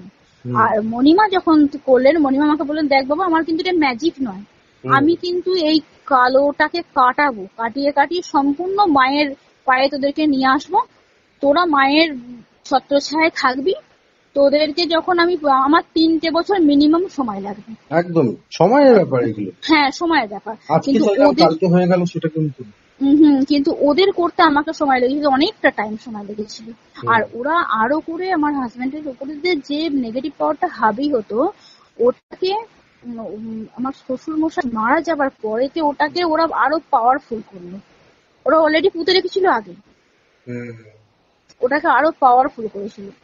তো মণিমার সাথে আজকে কথা হলো, মণিমা আমাকে বারবার একটা কথাই বললেন যে তোর সব ঠিক করে দিচ্ছি, তুই দমন করতে দিচ্ছি, দমন হয়ে গেছে ওরা বাবা, তোর সব ভালো হবে, তোর হাজবেন্ড কিন্তু খারাপ না। আচ্ছা না খারাপ না, ও ভালো, কেননা ও যদি খারাপ হতো, আমি যে ছেলেটা আমার যখন হলো, আমাদের মা ছেলেকে আমার মা যখন পাঠাচ্ছে বলছি বাবা আমি আমার মেয়েকে পাঠাচ্ছি, তুমি একটু দেখে রেখে দিও তো হাই প্রেশার। সত্যি আমি হাই প্রেশারে উঠতে পারতাম না, খুব কষ্ট হতো, আর আমার অনেক প্রবলেম হয়েছিল। ও সেই সময় ওই আমাকে 37 দিন ওখান থেকে নিয়ে আসার পর আমাকে সম্পূর্ণ সুস্থ করেছিল ও। মানে পা হাতেতে তেল তেল দিয়ে মালিশ করে দেওয়া, পায়ের তলায় তেল দিয়ে মালিশ করে দেওয়া, সেঁকে দেওয়া, শীত পড়ে যাচ্ছিল, মানে ব্যথাটা এত সেবা করেছে। চেঞ্জ হয়ে যাওয়াটা আমি বলছি না, ওকে আগিয়ে তুলতাম, তুমি আমার থেকে দূরে চলে যাচ্ছ না তো, তুমি মানে একটা ভেতর থেকে একটা কেউ একজন, হ্যাঁ মানে না কেউ একজন আমাকে নক করছে, আমার আর মানে সাবকনসিয়াস মাইন্ড আমাকে কেউ নক করছে যে আমার সাথে এই ঘটনাটা ঘটবে। যেগুলো আমি স্বপ্নে যেগুলো দেখতাম সেগুলোই আমার সাথে রিয়েল লাইফে ঘটতো। এটা একটা জানি না, ম্যামকেও বলেছিলাম, ম্যাম বলছে বাহ তোমার তো খুব ভালো দিক, আমি ভালো কি খারাপ দিক ম্যাম জানি না, আমার সাথে এটা ঘটে, আমি যেটাই দেখি কিছুদিন বাদে বা কিছু বছর বাদে সেই ঘটনাটাই ঘটে। কেন ঘটে, কি জন্য ঘটে আমি কিন্তু কিছু জানি না। ম্যাম বললেন এগুলো হয়, এগুলো তুমি মেডিটেশন করো বলি হয়তো হয়, বা অনেক কারণ থাকে, ঈশ্বরের আশীর্বাদও থাকে। তো পিএলআর করার পর আমি এই জন্ম আগের জন্ম ম্যাচ করে দেখেছি ভাই, কি বলবো, মানে মানে সিনেমার মতো পুরো সামনেতে। আর জন্মান্তর যে এত মানে হয়, আর জন্মান্তর বিশ্বাস করি, কেননা আমার মেয়ের জন্মটা আমি বিশ্বাস করি। আমার মেয়েকে অনেকেই অনেক কিছু বলে, কিন্তু আমি জানি আমার মেয়ে আমার দিদু। আমরা দেখা দিয়ে এসেছে, হ্যাঁ দেখা দিয়ে এসেছে। আমার দিদু যে সময় মারা গেছিল, এটা খয়েরি রঙের চওড়া পাড় শাড়ি পরে উনি মারা গেছিলেন বর্তমান নার্সিং হোমেতে। তো আমার বিয়ে হয়ে যাওয়া অনেকদিন বাদেতে আমাকে হঠাৎ করে আমার বাড়িতে এসে, বাড়ির বারান্দায় এসে বসলাম। আমি দিদুকে মা বলতাম, যেহেতু ছোট থেকে থাকতাম তো ওখানে, সেই হিসেবে দিদুকে মা বলতাম। বলছি মা তুমি এখানেতে, তখন দিদু মারা যাবার পর মাকে আমি মা বলা শুরু করলাম, নাহলে আমার মাকে আমি পুরি মা বলে রাখতাম, মানে মাকে মাও বলতাম না। তো মা তুমি আমার কাছে এখানেতে এইরকম অবস্থায়, তোমার পায়ে চপ্পল কোথায়, তোমার মানে এরকম আলু থালু অবস্থা, কাপড়টা এরকম। তখন বলছি যে আমি তো কিছু পড়িনি এগুলো, আমি তোর কাছে চলে এলাম, তোর কাছে থাকবো আমি এবার থেকে। তার কিছুদিন বাদে আমি কনসেপ্ট করেছি, তো এক মাস বাদে আমি কনসেপ্ট করেছি। তখনই আমার প্রশ্বাস। কেমন আছো বর্তমানে, তুমি কেমন আছো? বর্তমানে ভালো মন্দ মিশিয়ে ভালো আছি, খুব ভালো। আর কে পডকাস্টে কথা বলে তোমার কেমন লাগলো? ভীষণ ভালো লাগলো। জানি না কে পডকাস্টের দর্শকরা কিভাবে নেবেন, কেমন ভাবে নেবেন, তবে দর্শকদের কাছে আমি একটা মেসেজ দিতে চাই, কম বেশি কেউ একবার হলো পিএলআর করান, কিন্তু পিএলআর মানে করালে না মানুষ দুঃখ থেকে বেরিয়ে আসতে পারে, আর ভালো হয়। পিএলআরটা প্রত্যেক মানুষের জীবনে একবার করে পিএলআর করানো অবশ্যই দরকার, এইটুকুনি মেসেজ আমি দিতে চাই। থ্যাংক ইউ দিদি। আর সব দর্শক যারা শুনছেন এতটা মনোযোগ দিয়ে, তাদেরকেও থ্যাংক ইউ দিদি। রাখছি তাহলে। হ্যাঁ ভাই রাখো, তুমি ভালো থেকো। একদম ঠিক আছে। হ্যাঁ, তো অনেক অনেক ধন্যবাদ এতক্ষণ আমাদের সাথে থাকার জন্য, এবং ভূতরিক কলকে আরো এগিয়ে নেওয়ার জন্য সাবস্ক্রাইবটা টিপে দেবেন এবং বেল আইকনটাও টিপে দেবেন। ধন্যবাদ, শুভরাত্রি।